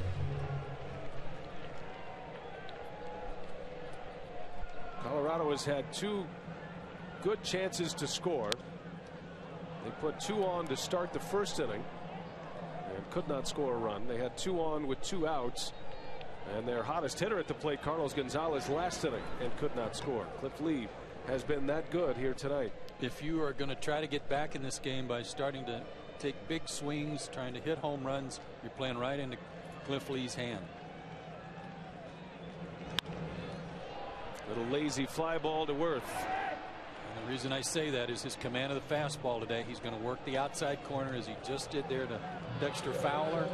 If you start taking big swings, you're not going to square up anything. How about this trade back in 2002, Brian? Montreal was making a push. They needed some pitching help. They traded for the Indians Bartolo Colon. And in that deal, the Indians got some pretty good players. They got Lee Stevens, who was a big league first baseman at the time. They also got Brandon Phillips, Grady Sizemore, and Cliff Lee. Man, some big names in that trade. Hard to believe as you watch Cliff Lee this year and even last year in his Cy Young Award year. Hard to believe in 2007 he was sent to the minor leagues. He was not effective. Had an abdominal strain, struggled through an injury that season. We've talked about Lee being left off the postseason roster that year, but who would have thought he could have posted the numbers he did last year, and now that kind of pitching is becoming the norm for Cliff Lee. You talk to some of his pitching mates, they'll tell you that his delivery is so repeatable and flawless. Yeah. And that's why he commands his pitches so well. Not this time, however. He walks Todd Helton. It's the second walk issued by Lee. Carlos Ruiz didn't think so. He was barking at Ron Culper there. Charlie Manuel wants to know where that pitch was. Time for the Travelers mid-game recap. Shane Victorino with a home run in the first inning with one away. His first homer of this postseason gave the Phillies the early lead. And then after a long battle, Jason Worth hits one deep into the Philadelphia bullpen for his second homer of the postseason. The Travelers mid-game recap. Here's that last pitch to Todd Helton. And you can understand why both Lee and Ruiz were upset. They thought they had a strike. With a break for Helton and the Rockies, the tying run to the plate. Troy Tulowitzki.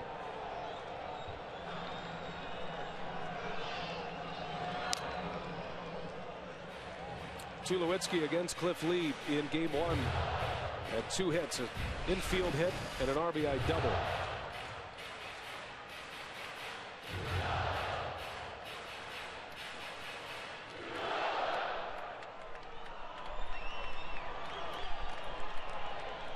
And after that first pitch, fastball from Lee, and got to put a good swing on it. A little late.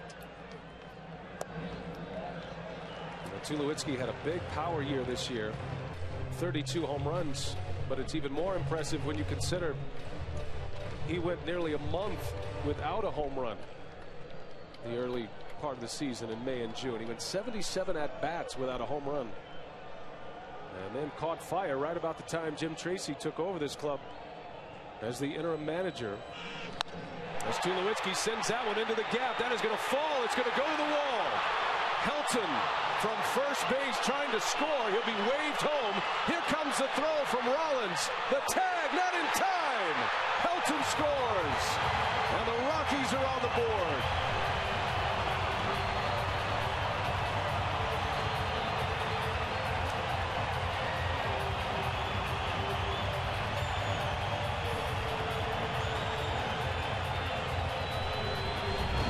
This is what the Rockies needed to ignite this crowd.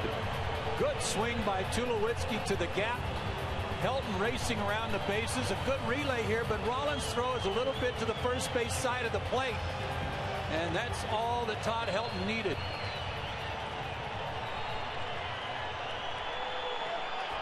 Second time in this series he scored from first on a double.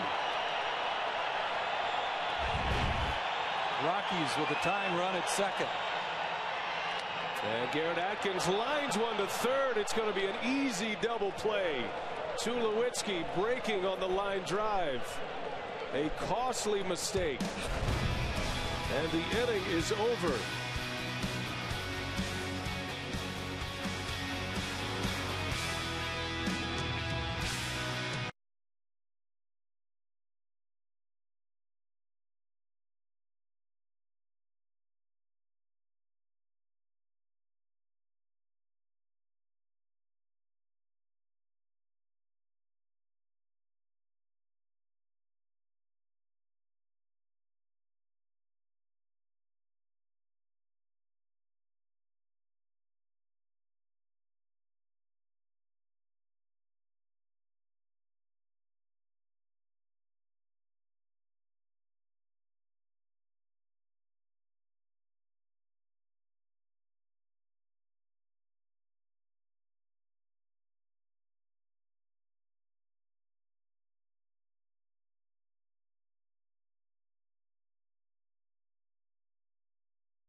Out, you're a runner at second.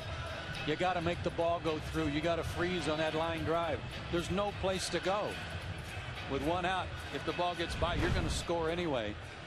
And he runs into a double play, and that hurts, especially as much trouble as the Rockies are having getting to Cliff Lee. And every base runner counts, as Tulowitzki a little over aggressive on the base paths, and it cost the Rockies dearly. Instead of a runner at second and Torrealba coming to the plate, ends up as an inning-ending double play. But the Rockies get a run, 2-1 Philadelphia as we head to the 7th. Tulowitzki with his second run-producing double against Cliff Lee in this series.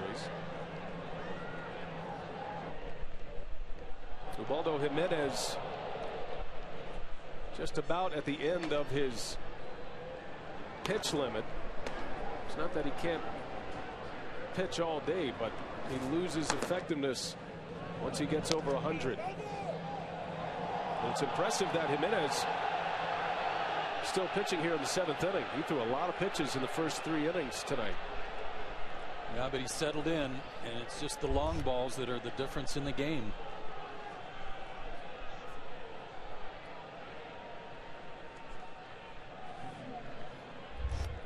Bullpen active for the Rockies as Ruiz takes a ball in the dirt.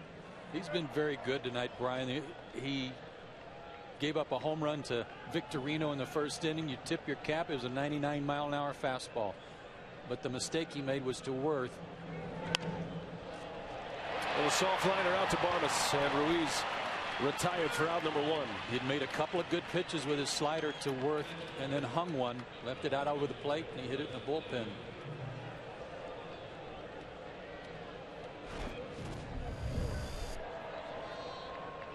Jimenez, 108 pitches per start, second only to Justin Verlander this year. The most pitches he threw in a game this season, 127.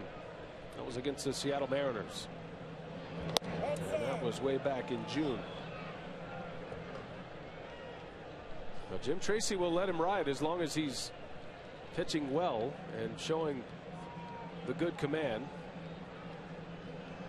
Bob Apodaca was telling us before the game today there's a couple of things that he watches, and certainly Tracy keeping a close eye on his ace as well. There's a mechanical move with Ubaldo Jimenez that once Apodaca sees that, it's time to raise the red flag. Is that the one where he's falling back over the rubber, falling away from the plate as he's trying to deliver? That's it. The Rockies pitching coach says, Ubaldo, there's nothing good that can happen behind the rubber. Stay tall and pitch downhill. Well, remember too that when Jim Tracy took over this team, one of the mandates for him was that his starting pitchers needed to go deeper into ball games, and he preached to them, you got to give me 7. We got to take some load off the bullpen. We can't have everybody warming up in the 5th inning. And that helped. Punches out Cliff Lee. Strikeout number 7 for Jimenez. Backdoor breaking ball and a beauty. He is still very upright and over the pitching rubber, not falling back.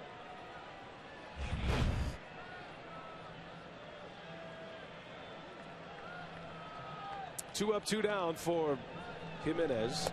And here's Jimmy Rollins, who is 0 for 3. Jimenez struck him out in the 5th. 2-1 Phillies on 2 solo home runs. Victorino and Worth. Oh, a good bender from Jimenez. He's had a good slider. He just made the mistake to Worth for the home run on it. The only one I can remember him leaving up. He's due up 4th in the bottom of the inning. So with 2 out here and nobody on, you know Tracy's hoping he can get through this inning.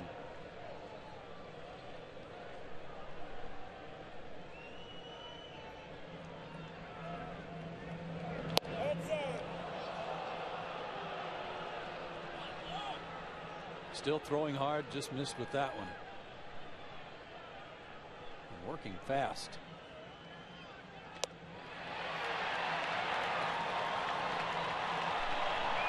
Full count.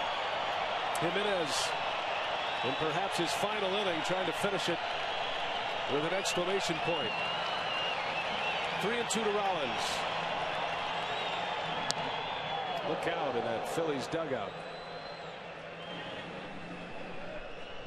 An emergency hack from Rollins as he stays alive. A little tardy. Somewhere Bernie Carbo is smiling. Pitch number 120 on the way for Jimenez.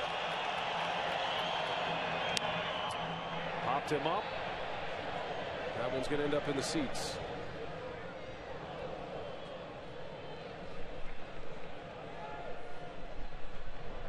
Well, if this is his last inning, and one would guess it is, he'd like to finish it with a flourish. That last pitch at 97. Going for the strikeout. Shakes off a couple of signs. See what he has in mind for Rollins. The 3-2 on the way. And Rollins bangs one inside the line. That's a fair ball. Gonzalez comes up with it. It's a double for Jimmy Rollins. Well, just another terrific at bat. And Rollins extends the inning.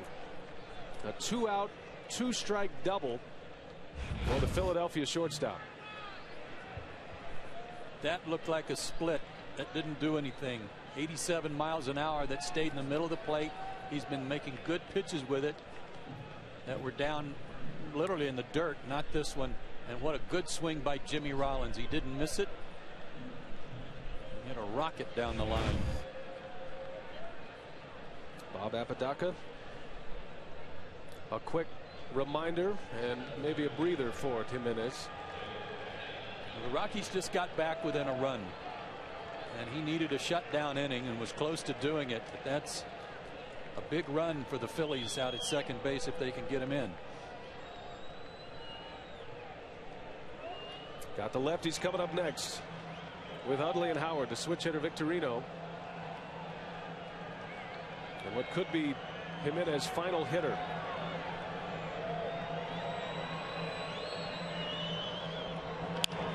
As Victorino jumps on the first pitch and pulls it foul. He has jumped on that fastball today. The home run in the first, and that pitch was 97 in, and he turned on it. He turned on one in the first inning to put the Phillies on the board. Chase Utley on deck.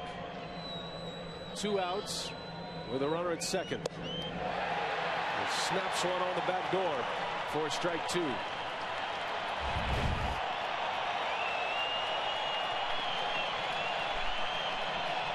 Got a good call there. Again, doesn't have to throw a strike here.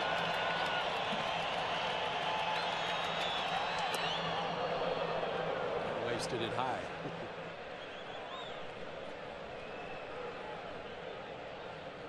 Well, if he's trying to change the eye level. Yeah. Well, fastball, then the big curveball for the called strike. That might have been off the plate a little bit, and he came right back with the fastball, but too far out of the zone to get Victorino to even think about it. The 1-2, Rollins takes off, and Victorino yanks one foul. And barking at himself to stay back. Boy, what a quick bat he has. If he didn't have 2 strikes on him, he could easily have taken that pitch and let Rollins get to third, because he had a huge jump. Nobody even bird dogging him at second to try to hold him close. But Victorino had to swing because he's behind in the count. Rollins is of no concern for Jimenez. Another 2-strike pitch, a bouncer back to the mound. Ubaldo is out of it. The Phillies strand a runner at second. And it's still 2-1 Philadelphia. The Rockies are coming up.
A matchup of aces at hitter-friendly Coors Field, and it is a pitcher's duel. 2-1 Philadelphia. National League Division Series coverage on TBS is presented by BlackBerry.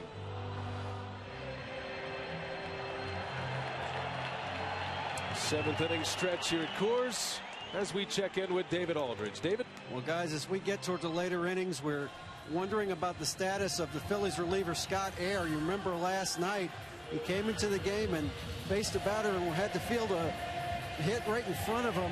He collapsed with his ankle rolling on him and wasn't able to continue. He is their main left-hander reliever.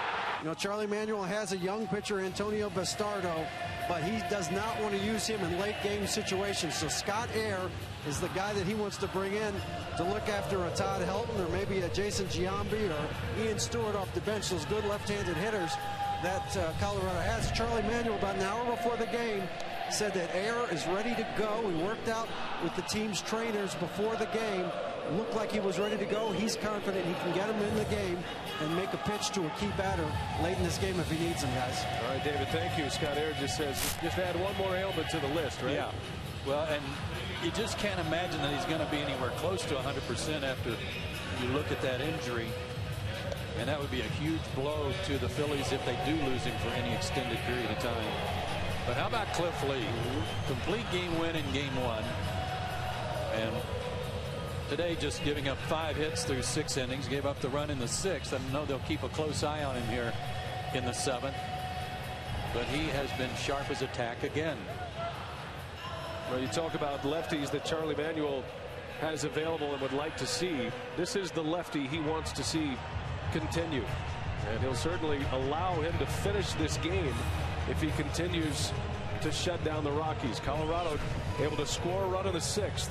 Remember, the base running mistake by Tulowitzki led to a double play that ended the inning. And that started with a walk. And one of only 2 he's allowed in his 15 innings so far in this division series. Bottom of the 7th. Yorvi Torrealba will lead off. 6, 7, and 8 in the batting order due up for Colorado as Cliff Lee hits the bull.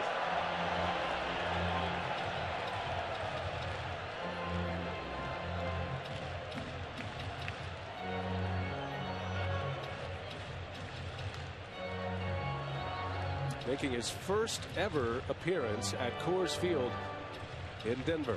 And I'm sure asking Carlos Ruiz to jump a little higher next time for that one. Carlos not the tallest guy in the world.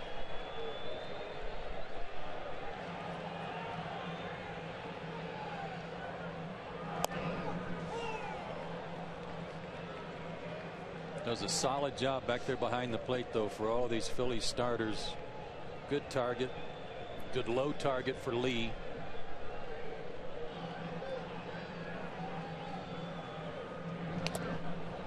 Off the end of the bat. Took a little off. And Lee quickly to a ball and 2 strikes on Yorvi Torrealba. Lee in his complete game in game 1. First pitch strikes. 25 out of 32 batters he faced in those 9 innings. Hasn't gotten ahead of hitters at that rate here tonight, but he is still pitching well and pitching ahead in the count. Well, keep in mind too, Brian, he had a 5-run lead for a lot of that game to work with. 5-0, so he could be more aggressive early in the count. Tonight, right now, working with a 2-1 lead, so he's got to be maybe a little more careful on that first pitch and not develop any set patterns for these guys. 1-2 to Torrealba, and he lines that one foul. Just got out in front of it.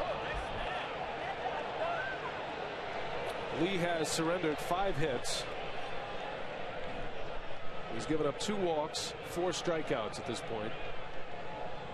And as Joe mentioned, 15 postseason innings in 2009. They don't give away MVPs for the divisional series, but if he finishes this one off, he would be the guy.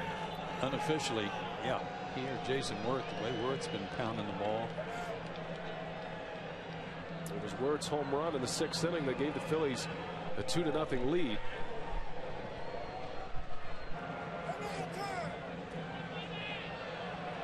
cat and mouse game going on here. Lee wants to work quickly, and Torrealba wants to get set. Not a bad idea. Who would know that better than the Rockies catcher and how it affects pitchers? And maybe it's effective. Ruiz jumped up limping a little bit.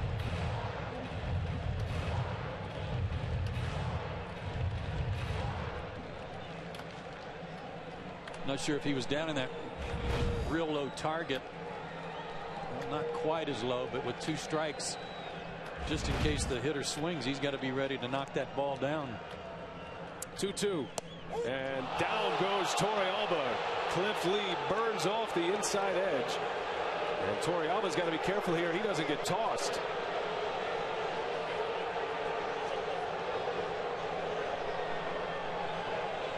You can almost sense Torrealba saying, all right, if you're going to call that on me, you better give it to my pitcher next inning. Good call. I don't know if Torrealba thought this was low or in, but it was a good pitch. Certainly too close to take when you're behind in the count. Gave up on that pitch too soon. 5th strikeout for Cliff Lee.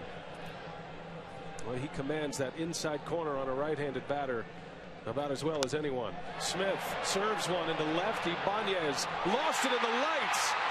Smith on his way to second. The throw is going to be late. A break for the Rockies. Ibanez lost that in the lights, or perhaps the white hankies. And a la Matt Holliday of the Cardinals, it goes right off his glove. Well, that one got a 2-out rally started. This one may get a 1-out rally going for the Rockies.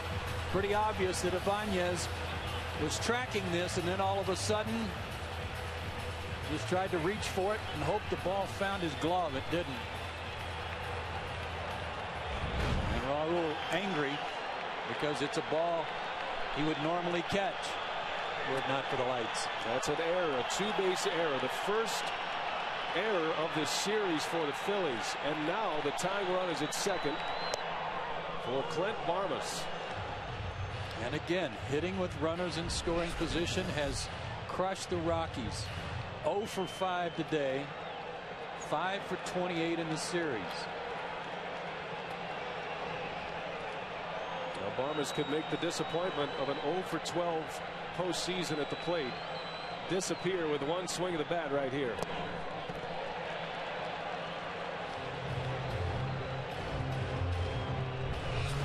Barmas had a good at bat his first time up when he lined to center. There are those numbers again for Colorado. Needing a big hit.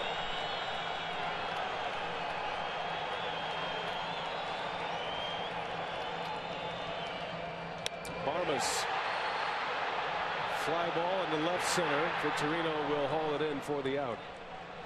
And Lee got to the end of his bat for out number 2. He just continues to make big pitches in tough spots. So 2 outs. Ubaldo Jimenez scheduled to hit. Tracy pulls him back. And here comes Ryan Spilborghs. And that means a meeting at the mound from Rich Doobie, the Phillies pitching coach, for a scouting report. Spilborghs, 241 hitter during the regular year. Started back-to-back games in this postseason. Started games 2 and 3 in right field. Had a base hit last night. Also lined out one at bat. So Jimenez is out. 7 innings. He pitched well. But at this point, Cliff Lee has been slightly better. 7 innings, 6 hits, 2 runs on 2 solo homers as Spilborghs chases the first one. He's a high ball hitter, likes the ball out away from him, and if you can elevate something about letter high, that's his danger zone. He likes it there. Cliff Lee stays away.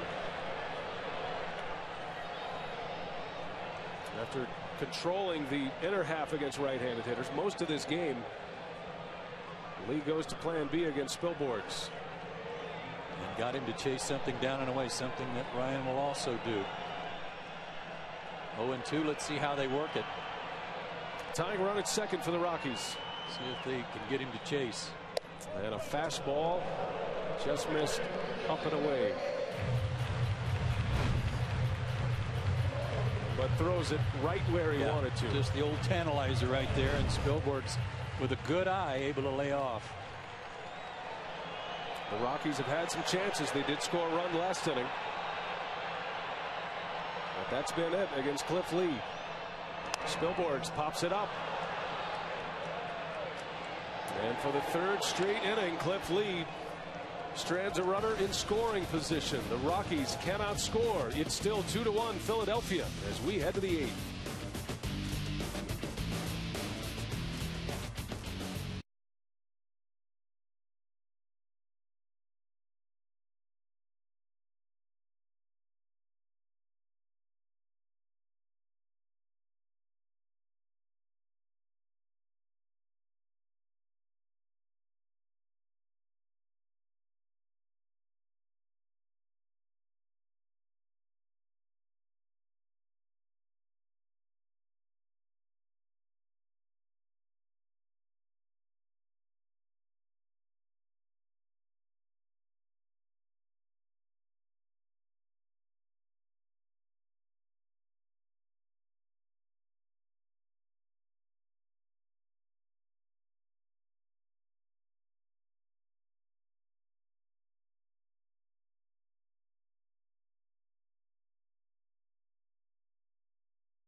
Don't miss Ray Romano in the new series premiere December 7th at 10/9 Central only on TNT.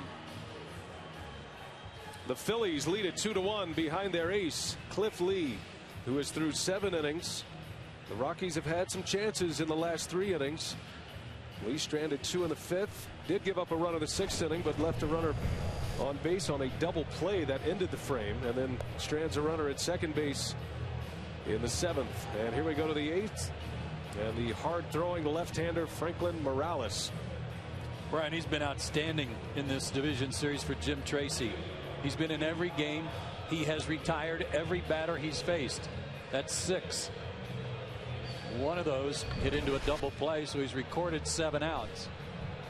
And he's going to be asked to pitch to the heart of the Phillies order. 2 lefties to start it, Utley and Howard. But he has been outstanding, Mr. Morales. Ubaldo Jimenez goes 7 innings, 6 hits, 2 runs, pitches well, but finds his club a run down as we head to the 8th. Utley is 0 for 7 against Morales in his career.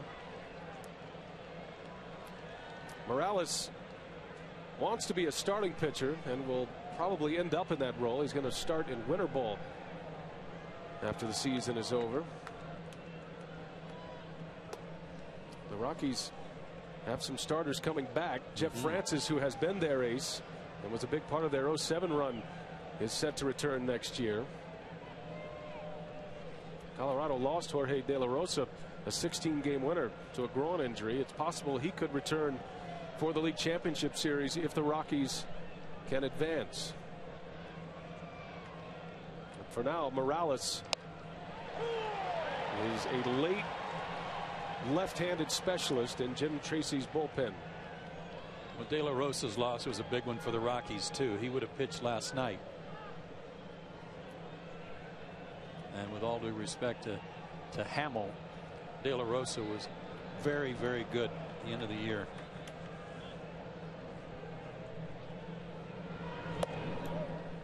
Yeah, but they've got a lot of starting pitching depth from which to work when they look ahead. Well, they had 5 pitchers in double-digit wins this season. De La Rosa led the way with 16. He's not even on the postseason roster for this first round. He can be added in the league championship series. And the Rockies would love to find out if he can pitch against the Dodgers. One thing that Morales has been in his outings has been aggressive, especially attacking the left-handed hitters and getting ahead in the count and getting them to chase that big sweeping curveball. But all of a sudden he's 3-1 on Utley and he's got to throw a strike.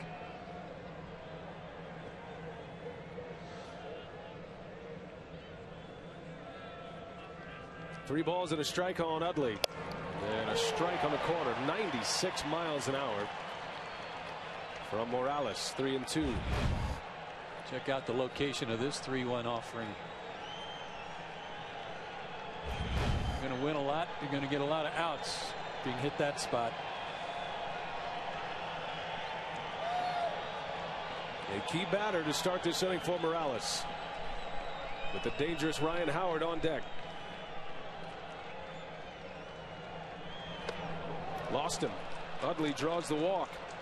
A big walk for the Phillies, and a chance to add to their lead. Leadoff base runner for Philadelphia with Howard coming up.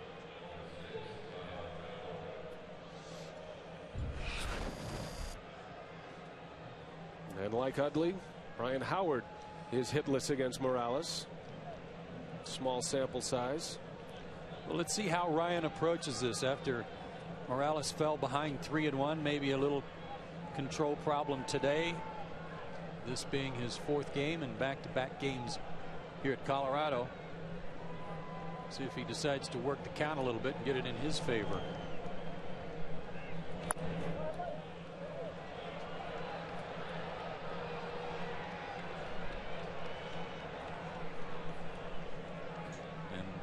Torrealba, a quick reminder, perhaps of, among other things, that they cannot afford to give up any more runs this late in the ball game. Their defense has been good, and you got to trust them to help you out, but you can't get any help if you walk people. Right-hander is Rafael Betancourt, another hard thrower. Joe Beimel, the left-hander. Beimel probably up for Ibanez.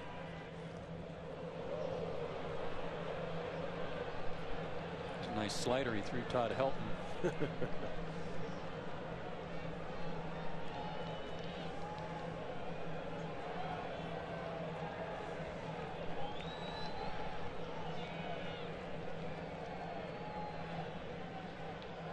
Utley takes off. Howard bounces one foul.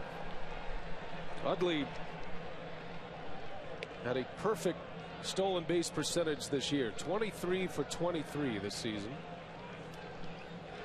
I liked his approach, though. So many times when a pitcher throws to first and almost throws a ball away, he's reluctant to go over there on the next pitch. That might have been something Utley was thinking about when he got a huge jump. Ball and a strike on Howard. Utley stays put. Howard fouls it away. Science of stealing here. We're talking about the time to the plate. If you can outrun the throw to the plate and then the throw down to second base, if your time to second is less than 3.8 seconds, you got a good chance of swiping it. And that's the science that Davey Lopes employs when he keeps track of all the times with the pitcher throwing to the plate and with the catcher's throw to second. That's how they work it. That was a steal by Utley in game 1. Simple math for Davey Lopes. 1-2. Utley takes off, and nobody covers as Utley steals second base. Wow. Boy, that is a big stolen base. It might send the Rockies into intentional walk mode, but a big insurance run now in scoring position. And that had to be Tulowitzki covering because Barmes was playing so far over for Howard in case he pulled the ball. So I don't know if they just weren't together on who was supposed to cover or if they weren't worried about the steal. But in any case, Torrealba was ready to throw and no one was there. Utley had a stolen base in the opener, was not caught all season, and a big stolen base here, and it forces the hand of the Rockies a little bit. There is a base open at first. You're talking about one of the best run producers in the game at the plate, but Morales, a lefty-lefty matchup, and he has him with 2 strikes. Tough for Howard here, but he wants to pull the ball if he can. 2-1 Phillies, and Howard takes a called strike 3. Morales, a 97-mile-an-hour fastball. 1 gone. Last inning, Yorvi Torrealba barked at Ron Kulpa saying, hey, you got to give my pitcher that pitch. He didn't like the call, but he argued for it, and now he gets it back. In the exact same spot. That's a catcher thinking ahead. Now Worth will be walked. A left-hander is on deck, Raul Ibanez. And Jim Tracy will play the matchup here.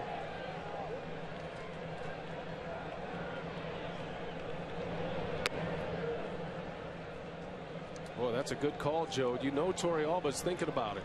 He argued for a moment with Culpa, but into the argument, you can almost read his lips by saying, you give my pitcher that next time. Yeah, he was nodding his head like, okay, but you got to give it to me too, from my guy. And Culpa responded with, I will. And he did. And he did. Smart. So Worth intentionally walked. Here's the called strike 3 on Torrealba. Look at that pitch. Almost in the same spot. Torrealba barks.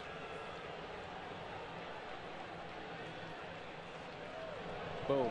Right there.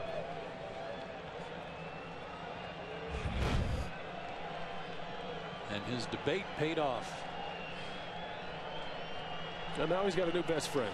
I knew you would. I always thought you were a good umpire, Ron. I knew you wouldn't forget. Well, here's a spot. 2 on. Ibanez at the plate with 5 runs batted in this postseason. Only A-Rod with more RBIs in the divisional series. Ibanez has had a rough night. Jimenez struck him out first 2 times up. He flew out to left his last time up.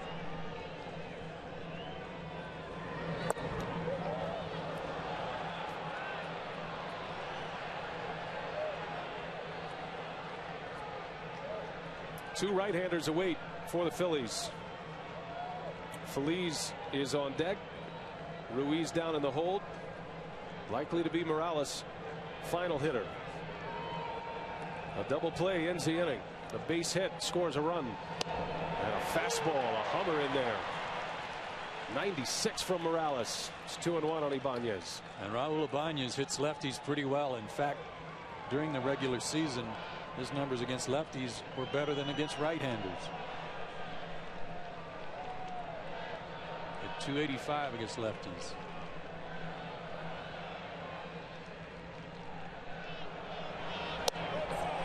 There's that pitch. Didn't get it that time. And for Ibanez, that's a pitch he's not going to be able to do a whole lot with anyway, Brian. Didn't offer and got the call. Had some good success this year against left-handers, did Ibanez. Going to keep an eye on Utley at second. A threat to try to steal third. And Morales thinking the same thing. Morales has a big leg kick. You can almost tell Utley wanted to run on the last pitch. And as a result, Tulowitzki started creeping closer, and what that did was pull Tulowitzki to the bag and create a big opening on the left side of the infield for Ibanez if he goes the other way. Big pitch coming for Morales. The 3-1. Ibanez lays off. The bases are loaded. Boy, he's had some great at-bats, Raul Ibanez.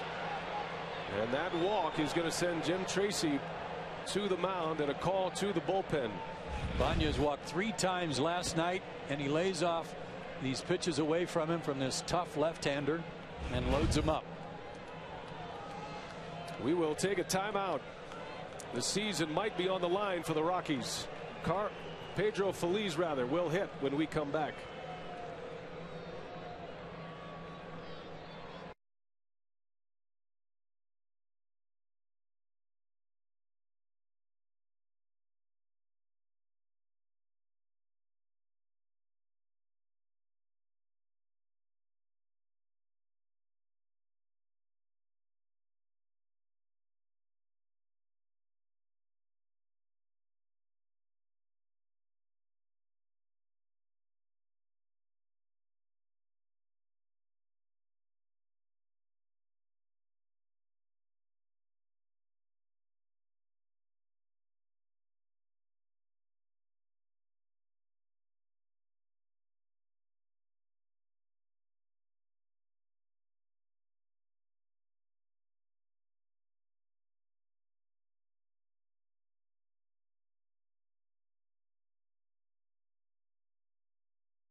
Two to 1 Philadelphia, but they are threatening here in the 8th inning with the bases loaded and just 1 out. You can visit TBS Hot Corner at MLB.com/TBS Hot Corner to sign up and watch live companion coverage of this game and every Major League Baseball postseason game. TBS Hot Corner. Well, it is Betancourt on the pitch. Hard-throwing right-hander. Appearing once again out of the bullpen. He pitched an inning last night, struck out the side. Struck out the side, but he was in some trouble. He walked Ibanez and then gave up a little one-handed double down the left field line that put him in trouble. It'll be his 3rd straight appearance in this LDS. Betancourt yesterday with strikeouts on Worth and Ruiz, and then he punched out Matt Stairs, the pinch hitter, with 2 on. Left runners at 2nd and 3rd. That kept a 5-5 game intact at the time. The Phillies would then score in the 9th. Ryan Howard sacrifice fly proved to be the game winner in a 6-5 Philadelphia win. But the season might be on the line right here for the Rockies. They can ill afford to give up any more runs. Bases loaded, 1 out.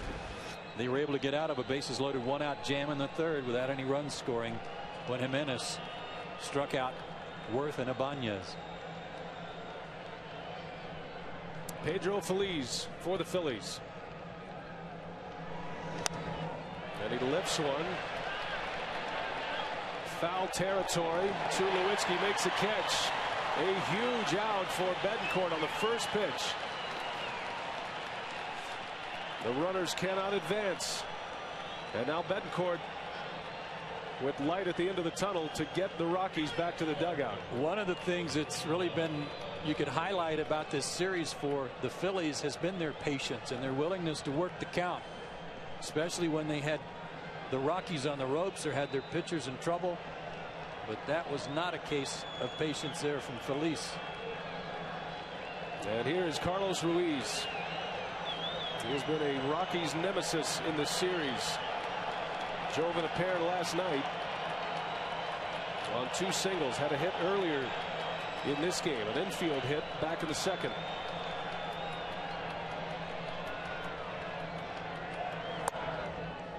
Ruiz not a guy who walks much nor strikes out much. So the defense has to be ready. It's likely to put the ball in play. Ruiz hit a little soft liner his last time up. 1 for 3 in this game. The Rockies will have the top of the order in the bottom of the 8th. Betancourt trying to get him there, only down a run.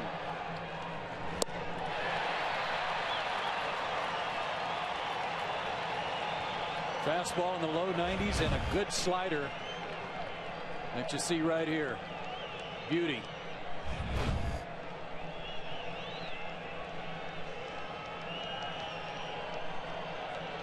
As you have said, Brian, Ruiz, though, a very good clutch hitter at the bottom of their order, and a good fastball hitter if Betancourt makes a mistake with it.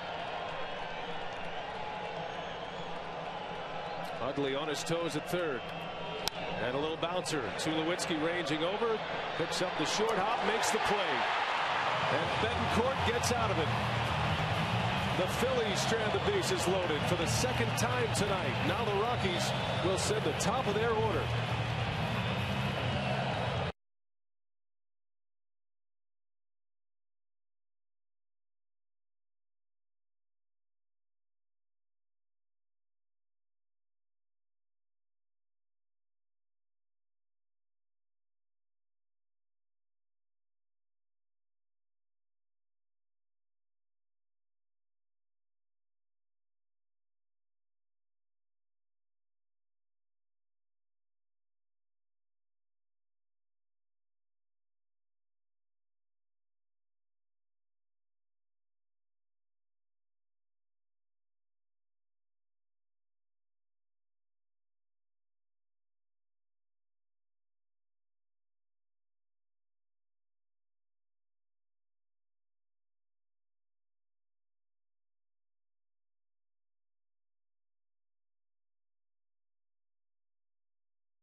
They clear the field, and who's the first guy on the field and the only guy on the field?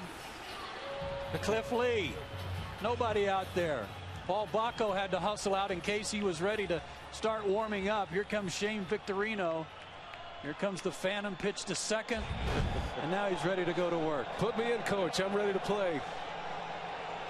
Cliff Lee, the Philadelphia starter, 7 strong tonight. He surrendered just the 1 earned run. That came in the 6th on a Tulowitzki double. If anybody gets on, he'll deal with Tulowitzki again as he sends one high and tight on Carlos Gonzalez. And with Lee's impeccable command, that one had plenty of purpose to it. Well, he's been a good fastball hitter, a hot hitter in this series, and Cliff Lee, remember, he threw a couple to the backstop last inning when he first started an inning. Had one get away from him, and it might serve a good purpose. Right back on the corner for a strike. Well, the big question right now, if the Phillies still lead after this half inning, who pitches for Charlie Manuel? Is it Brad Lidge or is it Ryan Madson? Well, the first guy up in their pen right now is Madson. Another one high and tight. There's Madson. How many pitches did he throw in the first game?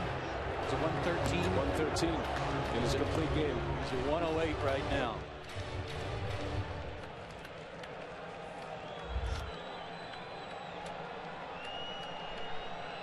Gonzalez, Fowler, and Helton. Top three in the Rockies batting order. Well, after every high and tight fastball, Cliff Lee dots the outside corner with a strike. Well, he's hit that spot all night, whether it's left-handed or right-handed, doesn't matter. Right at Ruiz's target, at the knees. See what he does with him here, blowing on the hands. With the sun going down, the temperatures dropped, the wind's gotten up a little bit, blowing in from right center field. So maybe a little difficulty with the grip. Pitchers always fighting for moisture on their fingers in the Mile High City. The 2-2. Gonzalez hangs in there and fouls it away. Well, he's been something else. Carlos Gonzalez, 23 years of age, out of Venezuela. He came to the Rockies from the Oakland Athletics. He was part of that Matt Holliday trade this offseason. He wasn't going to give up on that last pitch down and away again. And as a result, they come in on him and he fought it off. Pretty good defense. That one's hit well. Deep left center field. Ibanez near the track runs it down for the out. Wind may have knocked that one down a little. Well, Cliff Lee, a complete game in game one. And he is dialed up once again. What a postseason performer he has been. Only a second career playoff start. Cliff Lee has just surrendered the 1 run on 5 hits. He has 5 strikeouts and a couple of walks. And he is just 5 outs away from sending the Phillies to the National League Championship Series as Dexter Fowler takes a ball. His first 2 guys this inning with the good speed, and Gonzalez and Fowler. So important to keep them off the bases if you're Cliff Lee, because of their ability to score on a double from first if they get on. But hey, Todd Helton did that tonight as well. Dexter had a real good swing in the first inning when he went the other way. And he's got the count in his favor here. 3-0. Fowler might as well be holding a plastic bat at this point. 3-0. Trying to get on base for Helton, who will hit next. And Tulowitzki, who will follow. And he walks. Cliff Lee issues the walk, his 3rd. Fowler is aboard. A fast runner is on, representing the tying run.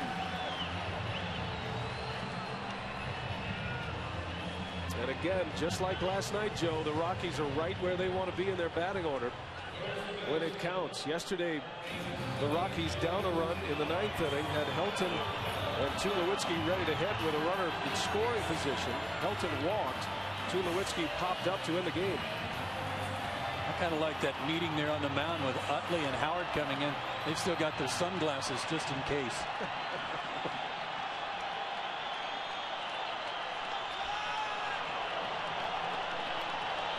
This crowd of 49,940 on their feet and ready.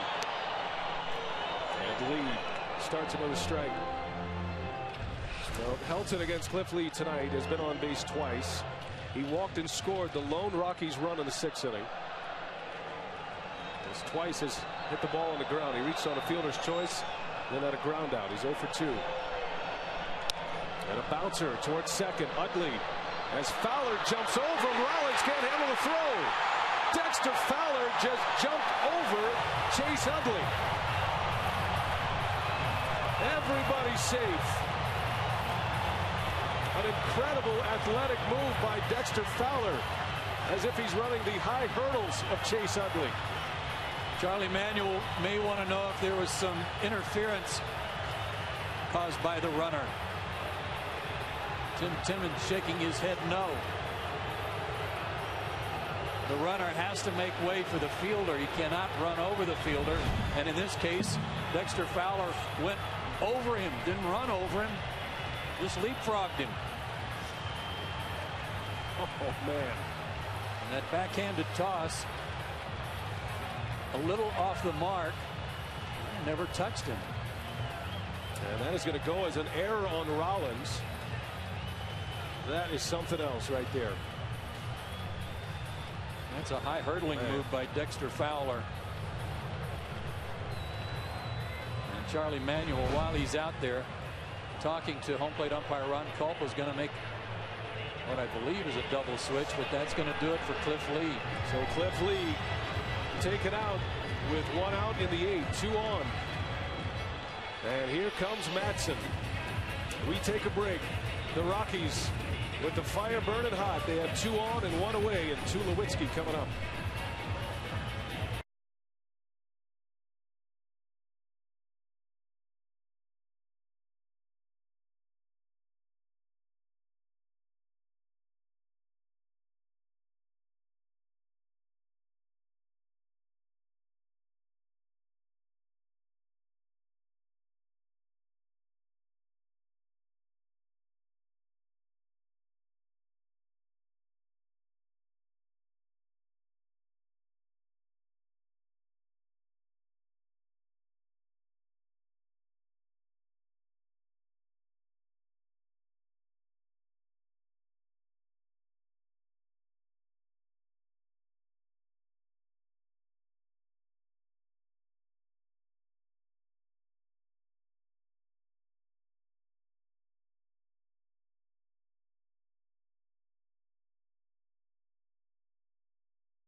Good as Dexter Fowler, look at this move. He jumps over Chase Utley, and a hot backhanded toss, unable to be handled by Rollins. The error belongs to Rollins. The athletic move of the night belongs to Fowler.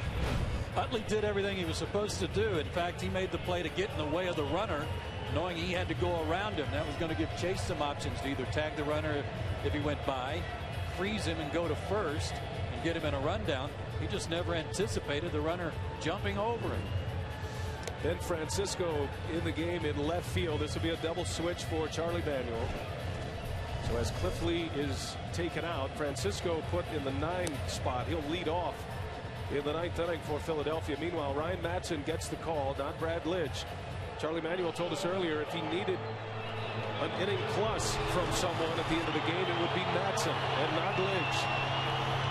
7 1/3 for Lee, but 2 runners on base, his responsibility.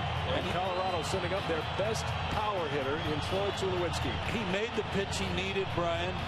He got the jam shot on Helton, got the ground ball that might have started a double play, but it didn't turn into a double play.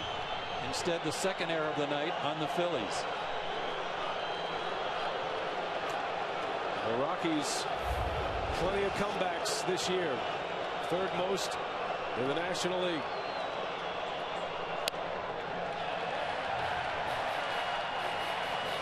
Tulowitzki doubled in a run in the 6th, the only RBI produced by the Rockies. Remember last night it was Tulowitzki against Madsen. He just missed a changeup from Madsen that he wanted back. Wound up being a sacrifice fly.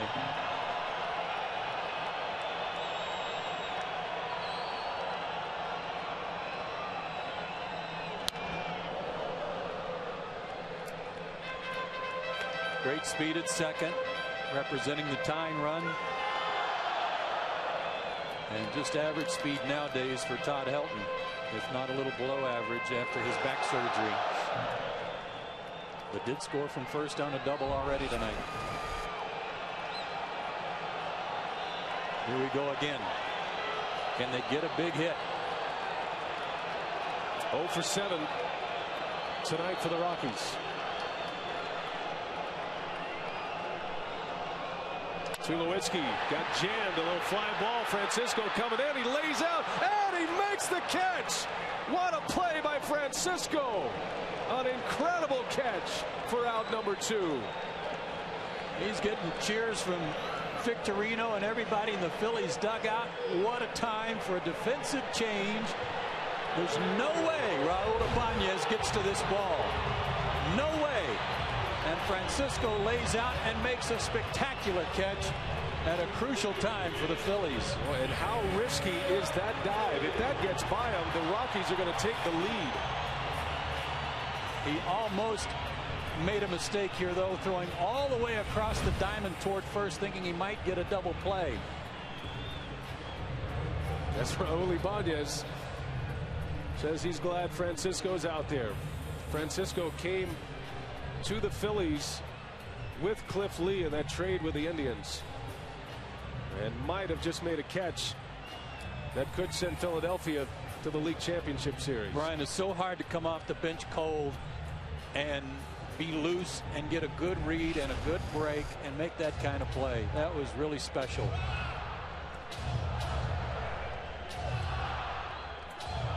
And right away, too, the double switch was made. The first batter that Francisco deals with, and he makes this catch. Wasn't hit hard. Tulowitzki fought it off. A tough ball to read off the bat. But just a huge play for the Phillies. 2 outs. Here's Jason Giambi. Jim Tracy's going to take a shot at it right here. Giambi pinch hitting for Garrett Atkins.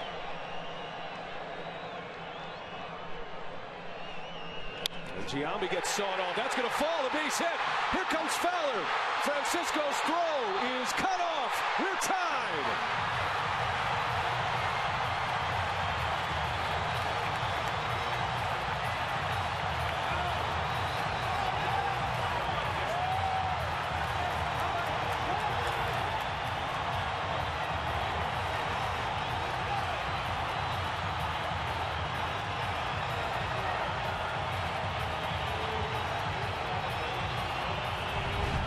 Giambi didn't waste any time. They did try to pitch him in. He fought it off and found a nice place for it.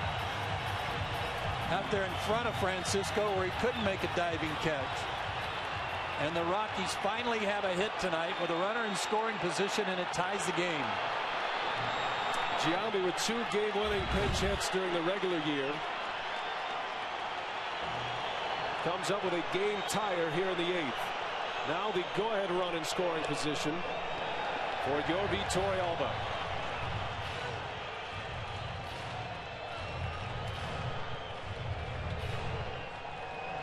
Two below-average runners for the Rockies.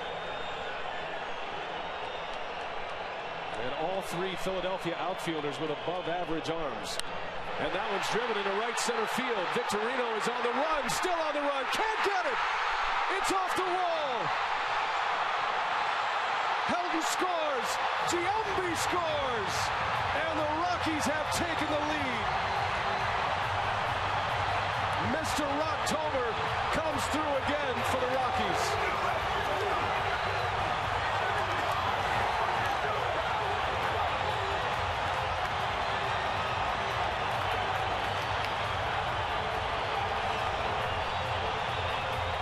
Last night, Jim Tracy put Torrealba in the 5th spot, hoping he would get a chance to drive in some runs, and he was over swinging. Moved him to the 6th spot tonight, and what a huge hit. And he really peppered it into right center, and to say that he was fired up is an understatement. Lee now on the hook for the loss. The Rockies have scored 3 runs, and all of them coming with 2 outs. The error plays a huge role in what looked like might be the start of a double play. The bad flip by Utley to Rollins turned this into a big inning. Giambi had the hit that tied it, a pinch hit single that scored Fowler.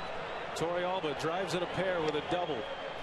It was Torrealba who hit a 2-run homer in game 2 that led to the win. Jake Victorino was shading him a little bit over toward left center field. He had a long way to go, and even with his speed couldn't track it down.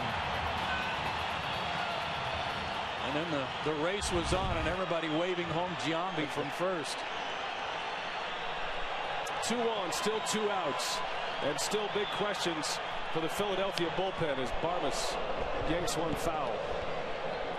Well, the Phillies thought they crossed over a big hurdle last night when Lidge saved the game. Charlie Manuel goes with Madsen to get out of the jam. And he's given up 2 hits and a walk. 4-2 Colorado in the bottom of the 8th. Barnes chases that slider. And now if you're the Phillies, your 2 runs have come tonight on home runs.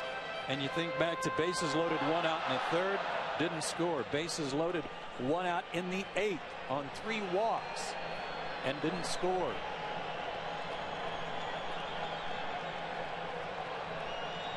Oh, and 2 to Barmes. And now it gets by Ruiz. Both runners will advance. Torrealba to 3rd, Sed Smith to 2nd. And now a base hit will deliver 2 more for Colorado. That wasn't even close. Like a changeup that he was trying to turn over a little bit and off the shin guard of Ruiz.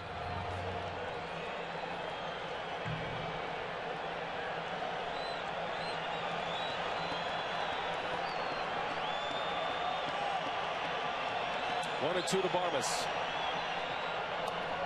They'll ask if he went, and the appeal, Angel Hernandez says he checked it. Barmes is without a hit in his postseason. A base hit here gives the Rockies a 4-run lead.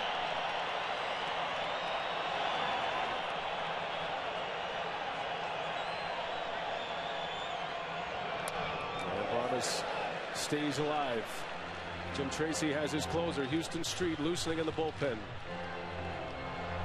Street took the loss last night. Yeah, it was not sharp. Does have a save in this series. He saved game 2.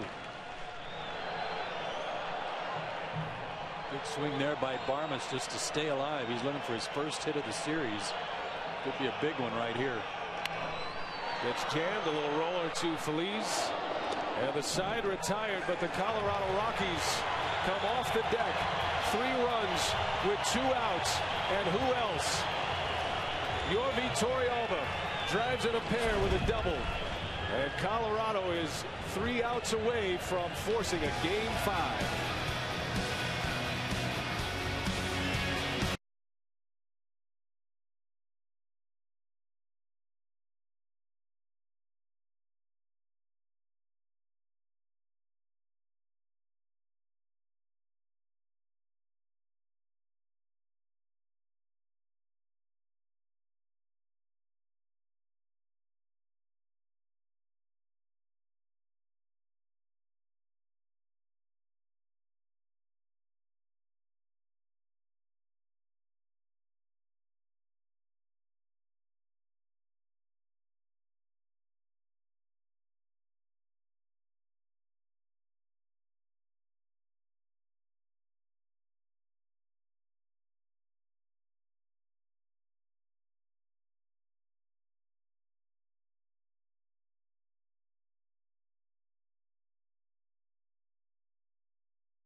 Well, regular season Yorvi Torrealba is known as a defensive catcher, doesn't offer much offense, handles the pitching staff, but postseason Yorvi Torrealba is a completely different story as he delivers once again.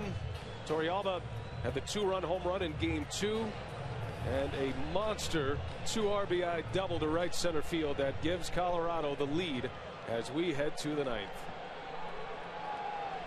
Ian Stewart will take over at third base. Giambi hit for Atkins. It was Giambi who tied the game with a single. Houston Street takes over on the mound as the Rockies are 3 outs away from forcing a game 5 and sending this series back to Philadelphia. Yorvi Torrealba's got to shift gears from hitting hero to receiver right now and work Houston Street through this 9th inning. Instead of Francisco, it's going to be Greg Dobbs off the bench. The Phillies need a base runner. There's a way to the finish line for Houston Street without having to face Utley or Howard, but he needs to retire the side in order to do that.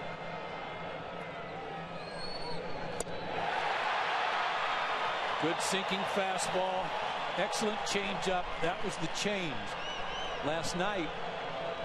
When he got in trouble in the 9th inning, he got ahead of Jimmy Rollins and then started trying to be too careful and missed with some pitches, and Rollins worked the count full and led off the 9th inning with a single, which led to the winning run.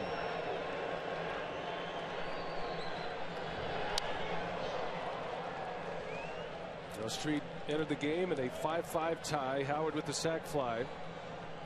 Suffered his first loss of the postseason this year. He collected a save in game 2, but it was a shaky one, as Joe mentioned, and a hit and a walk, but he got Victorino on a little soft pop-up to end it, and that evened the series at 1 apiece.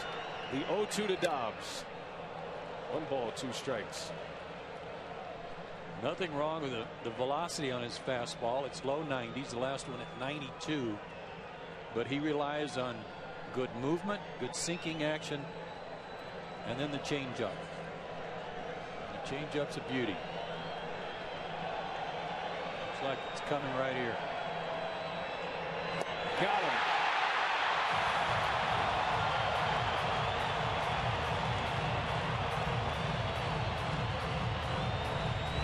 A much better start to his 9th inning tonight. Great sinking action.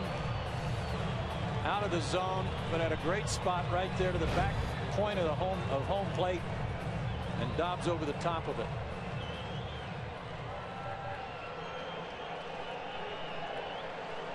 To the top of the order now, Houston Street facing Jimmy Rollins, and starts him with strike 1.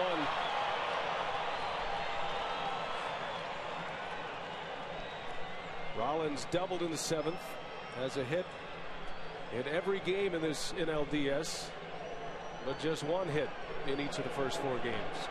It was his hit last night against Houston Street that led to the winning run. 0-2 to count. 94 on that one. Houston Street is pumped up.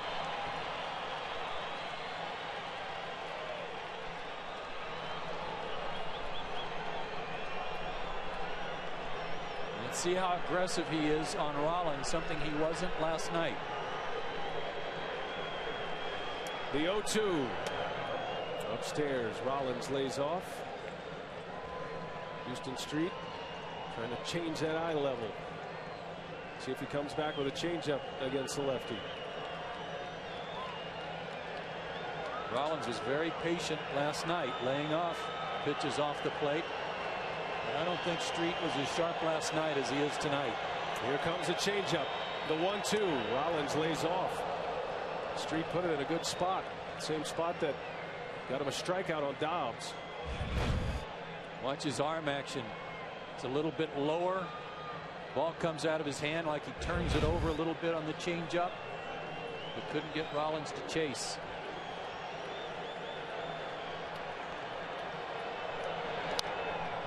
Got away with one there. Well, if there is a game 5 and the Rockies are 2 outs away now, it'll be Aaron Cook, He was the winner in Game 2 against Cole Hamels. Cook beat Hamels in Game 2 in Philadelphia. Hamels watching this game with us tonight. He's back in Philadelphia after the birth of his first child on Friday.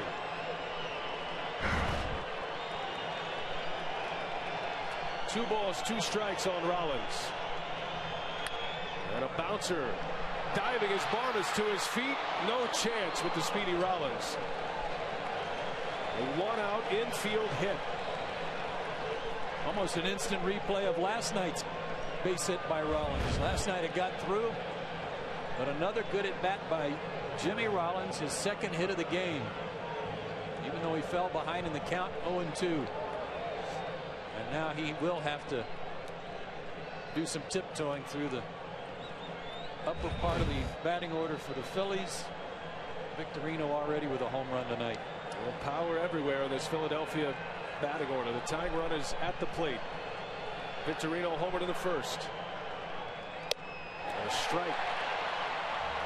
Sinks one on the outside corner, and it's 0-1 on Victorino. Victorino also a fast runner. He's a tough man to double up. Big hole for him to work with on the right side if he can pull the ball. There's a bouncer.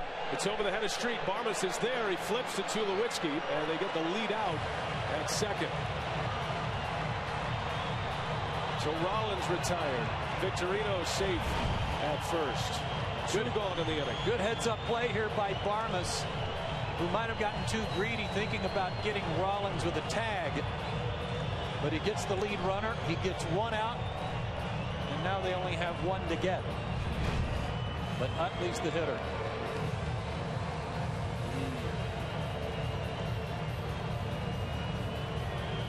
What a series this has been. Two evenly matched teams. Two of the top run-producing teams in the National League this year during the regular season. We talked about runners in scoring position in our open tonight. The Phillies had the advantage in that category. The Rockies come up big with 2 outs. A couple of hits, one by Giambi and one by Torrealba to put them on top in the 8th when they needed it most. Well, and they finally got the hits with runners in scoring position, and that was the difference for him in the 8th. Utley had a base hit off Street last night. It set up the sacrifice fly by Howard. Utley homered last night in the first inning.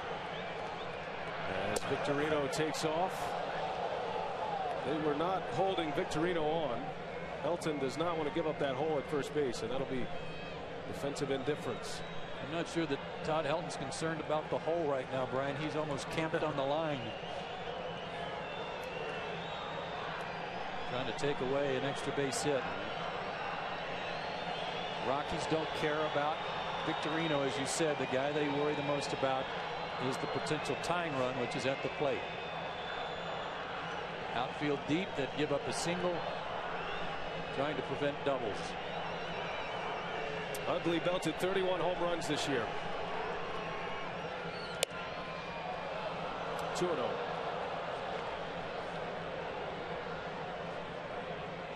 Street Blue just 2 saves all season. One of the best save percentages in the National League. 35 out of 37. Spent a couple of weeks on the disabled list in the final month of the year. Biceps tendonitis, but has come back strong. Pitched some big games at the end of the season. Well placed fastball, and it's 2-1. Yeah, nothing Utley could do with that one. That was perfect. Low and away, and Chase has got a very small strike zone right now. Ahead in the count, he can afford to take that pitch and look for something that he can drive. He likes the ball down, very quick in the middle in.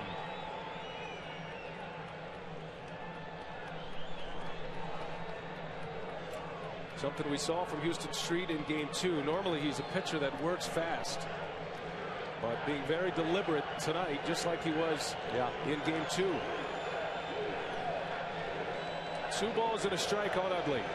Tying run at the plate. 2-2. That's back-to-back sinkers that were just perfectly placed, running away from him. And Utley can't get out around that pitch, something he would like to do to try to drive it out of here, but not on that pitch, not running away from him. Great pitches by Houston Street. And he's back even in the count, and maybe the time for the changeup. And there's the Phillies, who have been so good in this situation, with an offer working tonight with runners in scoring position.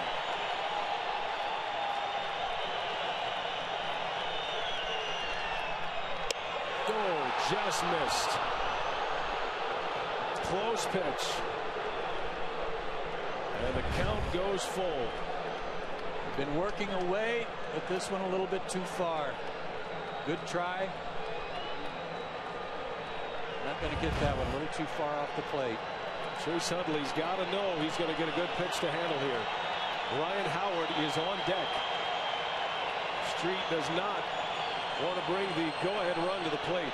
He's got to know, too, that everything's been away. They've not come in on him at all. Torrealba to the plate to talk about it. Chase is so quick and short on his swing inside, Brian, that you would guess that he almost has to be looking middle away because of the sinker, and then adjust to it if it does come in. Take a lot of guts from Houston Street and Torrealba to challenge him inside.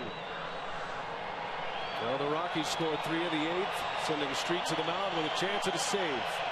One thing he doesn't want to do is start that sinker in and have it come back to the middle of the plate.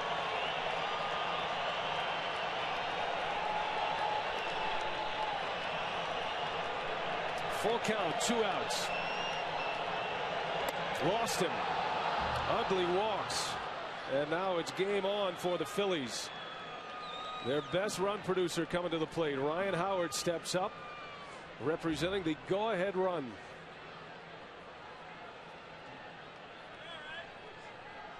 Like a backdoor slider attempt, didn't it? That wasn't close. That's his third best pitch. He made good pitches behind in the count with the fastball. No, it was not a slider. It was a fastball. In fact, it was a changeup. He took something off and missed badly with it. That's why I thought it was a breaking ball, because it was a change of speeds. That was showed you the come from behind wins for the Rockies. We were behind the Phillies in that category this year. Charlie Manuel will tell you, unfortunately, had to do a lot of blown saves this season. They were forced to come back from, but nobody did it better than the Phillies in 2009. So many weapons offensively, and they are right in the middle of their wheelhouse.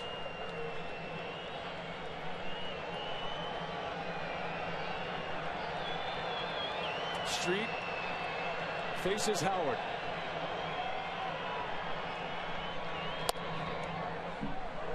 Saw Rich Doobie talking to Charlie Manuel in the dugout. They're looking ahead to the bottom of the 9th in case Howard drives one here and ties it up, or hits one out and puts him on top. Howard's driven in 4 runs in this NLDS. Last night on the sacrifice fly, he got a pitch that was down and a little bit in, that he was just trying to stay on. You might remember he talked to David Aldridge after the game and said he was just trying to get something to hit to the outfield, to drive to the outfield, to put the Phillies on top. That had a lot of the plate, and he hit it deep. Got great power the other way. And Houston Street's got to be careful even if he goes down and away. He struggled with his changeup. That's his best pitch. And his out pitch against the lefty. Torrealba setting up inside. And maybe playing possum as Street checks on Victorino. The Phillies very fast on the bases right now with Victorino and Utley. Utley representing the tying run. The Rockies outfielders might as well be standing on the warning track, as deep as they are. Here's some more of that patience exercised by the Phillies. The great at bat by Rollins, even though he got behind in the count, he gets a pitch he can handle and gets a base hit. Utley coaxes a walk, and now Howard, laying off a couple of pitches, has the count in his favor.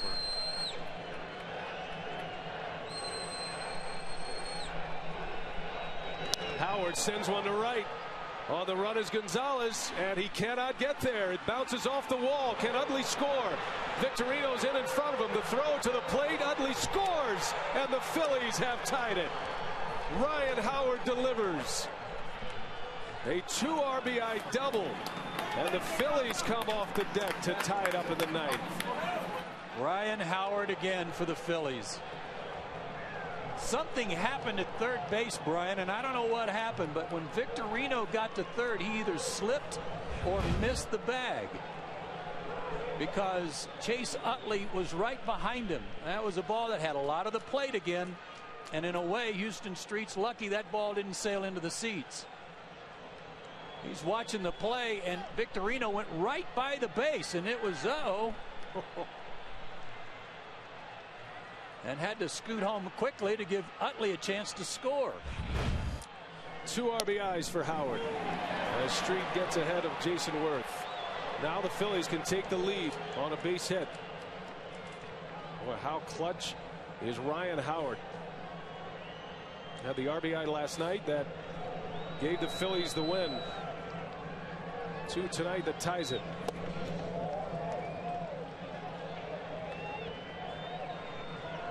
Started with an infield hit from Rollins.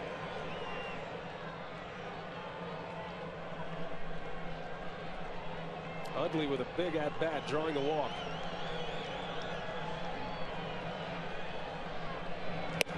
Colorado Rockies this year, when they led after 8 innings, have only 1 loss in the regular season. That was tied for the fewest in the National League. And the main reason for that was Houston Street and his ability to finish games. And when we began this series, the questions of the bullpen belonged to the Phillies, not the Rockies. Street was so good for him this year as a slider gets Worth out in front. It's 2-2. And Street has struggled in this postseason. He does have the save, but remember, he had runners on base that day. Took the loss last night, gives up the big hit to Howard. That ties it. Something like 25 of his saves have been 1, 2, 3 innings too, Brian, and that's been anything but 1, 2, 3 innings for him here in this division series. Worth cut down on his swing a little bit. He's trying to serve that one. If you're looking ahead, the Rockies in the bottom of the ninth, they'll have the pitcher spot due up. A lot of left-handed bats on that bench for as Ian Stewart will lead off. And then back to the top of the order, the lefty Gonzalez and the switch hitter Fowler.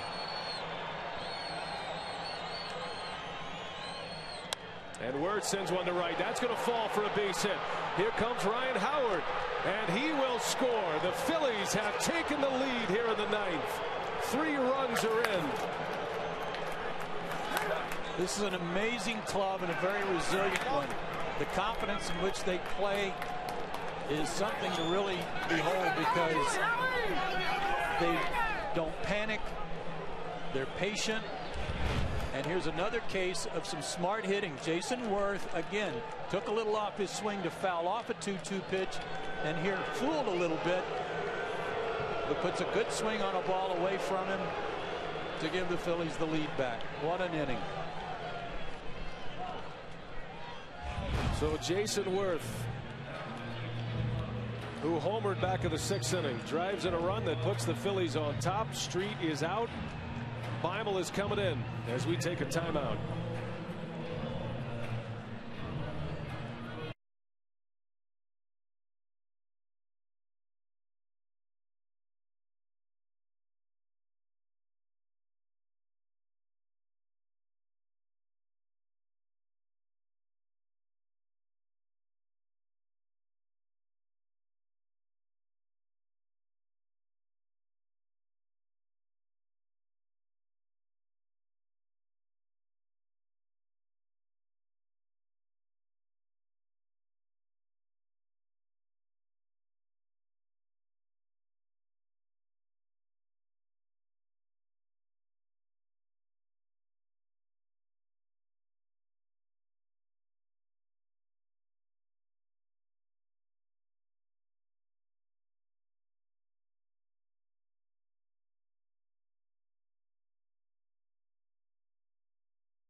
at this point. And the Philadelphia Phillies have regained the lead here. It's 5-4. And the Phillies still at work. This crowd of nearly 50,000 has been quieted down. Now Jason Worth comes up with a big hit that puts the Phillies on top. Maybe the hit that sends them to the NLCS. Just some smart hitting. He was just trying to put the ball in play. He fouled off again. He fouled off the 2-2 pitch, shortened his swing again on the next one, and served it into right center to get Howard home. And he's getting a chat from Davey Lopes here. Todd Helton trying to listen in. But keep an eye on him because Beimel is very slow to the plate. So Beimel in the pitch, and Charlie Manuel will send out Miguel Cairo to hit. Now this is the pitcher's spot.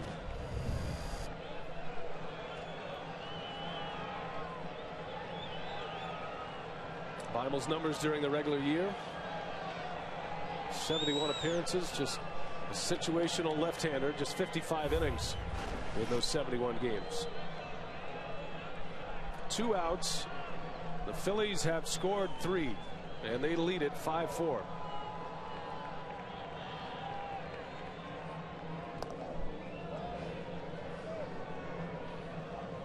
Miguel Cairo, he was a late addition to this playoff roster. He spent most of the year in AAA for the Phillies in Lehigh Valley. Big league journeyman, been around a long time. Been to the postseason before. And instead of Eric Brundlett, Charlie Manuel goes with Cairo, who he said was swinging the bat better at the end of the year. And you might wonder, why is Beimel in the game? Well, one of the reasons is Jim Tracy didn't want to have Matt Stairs come up here, so Charlie Manuel elected to go with the right-handed hitter.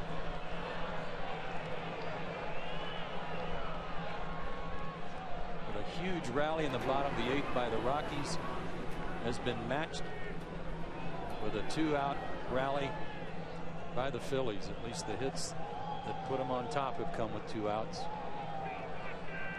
At the 3 runs for the Rockies with 2 outs, Giambi and Torrealba, as Cairo bounces one to Barmas. The inning is finally over for the Rockies. They are down to their last 3 outs. Their season is on the line. The Phillies can advance. The Rockies will be sending up the lefties as Ryan Howard and Jason Worth deliver. Phillies lead by a run.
Well, what else would you expect? Two dynamic offenses, and they have come up big late. The Rockies scored 3 runs with 2 outs in the 8th inning to take a 4-2 lead, but the Phillies come right back with 3 of their own, all 3 coming with 2 away.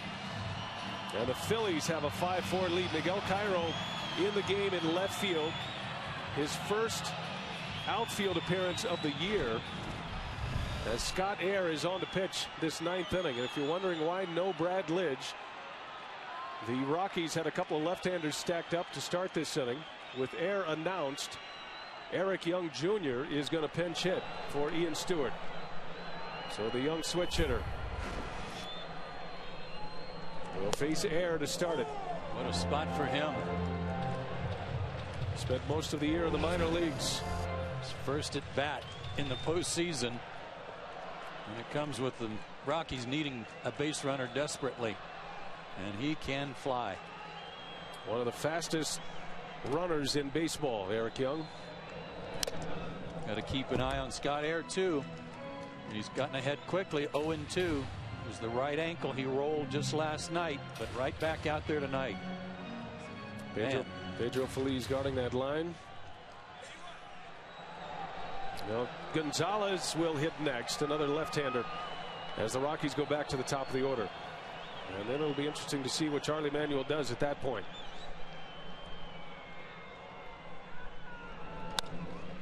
Little bouncer. Rollins better hurry. Young is just out. Jimmy Rollins with a good throwing arm guns down Eric Young Jr. for out number 1. It's a good thing he didn't hesitate, or this would have been an infield hit. Quick release by Rollins and a bang play at first. 4. That's a routine ground ball, and Eric Young Jr. almost beats that one out. Well, now one of the things, I know Gonzalez has got power. I know he can drive the ball to the gaps. But with Air's ankle a question, how nimble is he on the mound? Can he field his position? Thinking about a bunt maybe here. I was thinking about it actually when Young went up there, but didn't happen.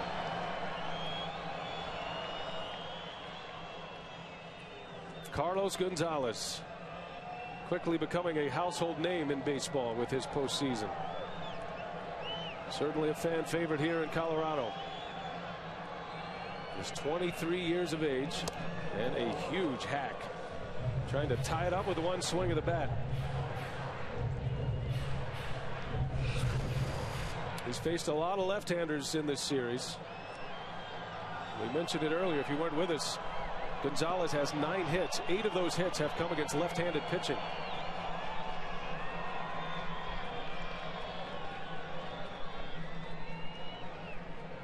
The Phillies lead this series 2-1. The Rockies down to their last 2 outs.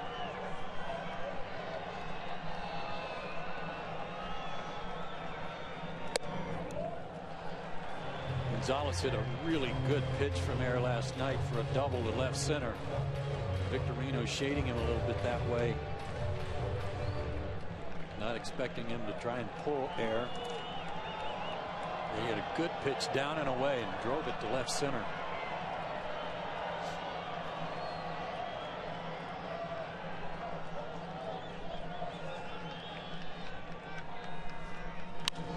There's a little flare that's going to fall for a base hit.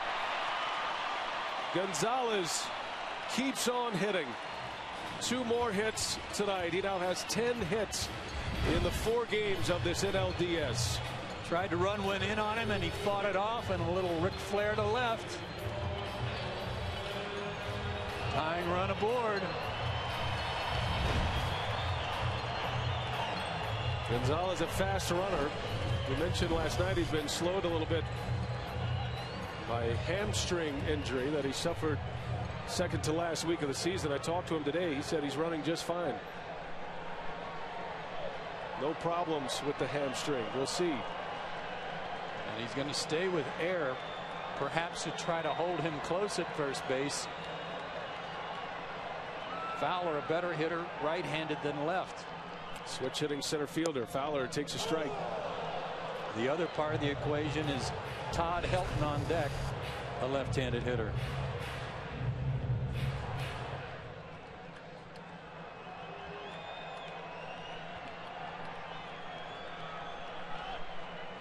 Fowler, a tough guy to double up to, even if you get the ground ball.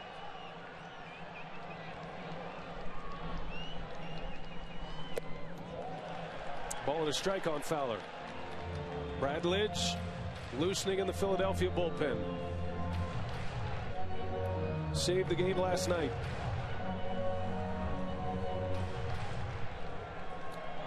Lidge stranded 2 base runners last night. Yeah, he walked a couple.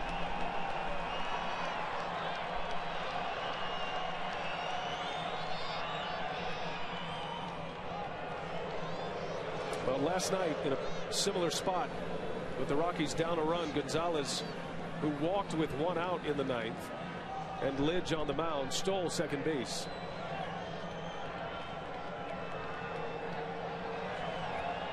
He's got a short lead at first. Fowler breaks his bat. Rollins has it, and it's out number 2.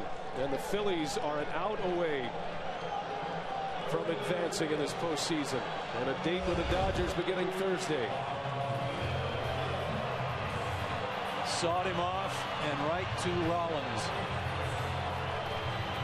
Phillies were an out away, a strike away from heading back to Philadelphia for game 5 too, Brian, and they were able to get off the deck and regain the lead, but one more out to get against the best Rocky hitter of all time. And it's Todd Helton. Scott Ayers stays.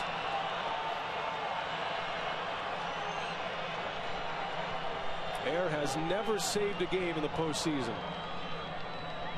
Helton back up the middle, a base hit. Gonzalez will try to go to third. He stumbles around second and cannot make it to third base. Todd Helton with a single. First and second, the Rockies aren't dead yet. What a game, what a series these two teams are putting on. Charlie Manuel out of the dugout. Looks like he'll bring in Lidge to pitch to Tulowitzki. And a fastball right down the middle, and Helton didn't miss that one. Let's watch Gonzalez here. He was thinking about going to third, but lost his balance going into the base. Maybe a little bit too much of a lean, and his feet went out from under him. Could be a big play, especially with Brad Lidge and the slider. He stays at second. Ayers is out. And here comes the Philadelphia closer. We'll take a timeout. Stay right there.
Championship series against the Dodgers.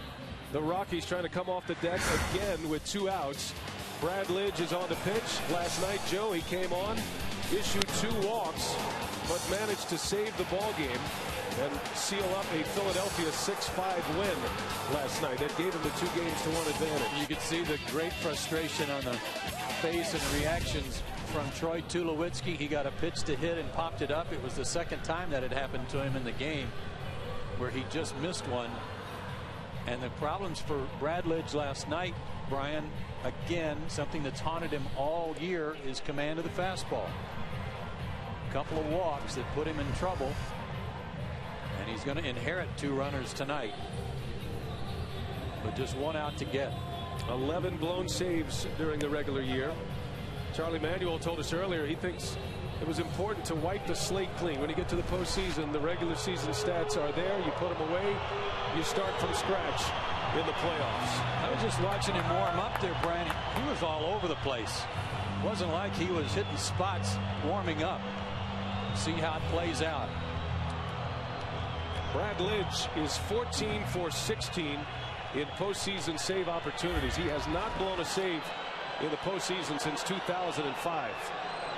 And we all remember that one with Albert Pujols hitting one out of Minute Maid Park in Houston. Likes to throw that get-over slider to start. Tulowitzki, the batter. And a strike on the corner. That might have been the new wrinkle for Brad Lidge, the cut fastball these years lately. It's a slider that he just takes a little bit off of, Brian. He just likes to drop it in there. It's like an off-speed pitch. It's not his good, hard A1 slider.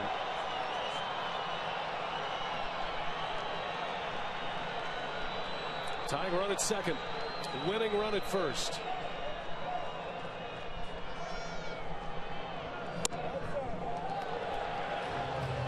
It's a little surprising that Jim Tracy not running for Todd Helton, but his bench is pretty empty at this point.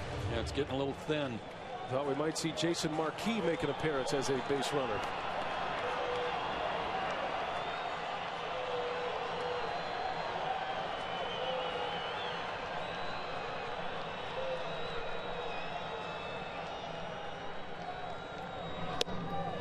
There's the good slider.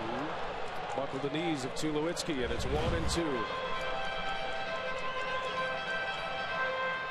Right in the center of the plate, though. Just had Tulowitzki looking fastball and elected not to swing at it. He may not get a better pitch to hit than that. Lidge, the Denver native, grew up in a south suburb of Denver in Inglewood. A strike away from finishing off the Rockies in 2009. 1-2 to Tulowitzki. And he just missed. They'll ask if he went. Able to check his swing. 2 balls, 2 strikes. Pretty good pitch here. Not that it was a strike, just a good offering to see if he would go after it, and he almost did, but he was able to stop it. And a discussion here, perhaps, Brian, not so much about this next pitch, other than the fact that it might be a setup for the one that follows. He's made some good pitches away. Just off the plate, Tulowitzki can't afford to take anything close. Well, this is an action pitch. If he goes to 3-2, the runners will get a head start, which could come up big for the Rockies with a base hit. The 2-2. And Tulowitzki is down on strikes. Brad Lidge does it again. And the Philadelphia Phillies are headed to the NLCS, a date with the Dodgers on Thursday.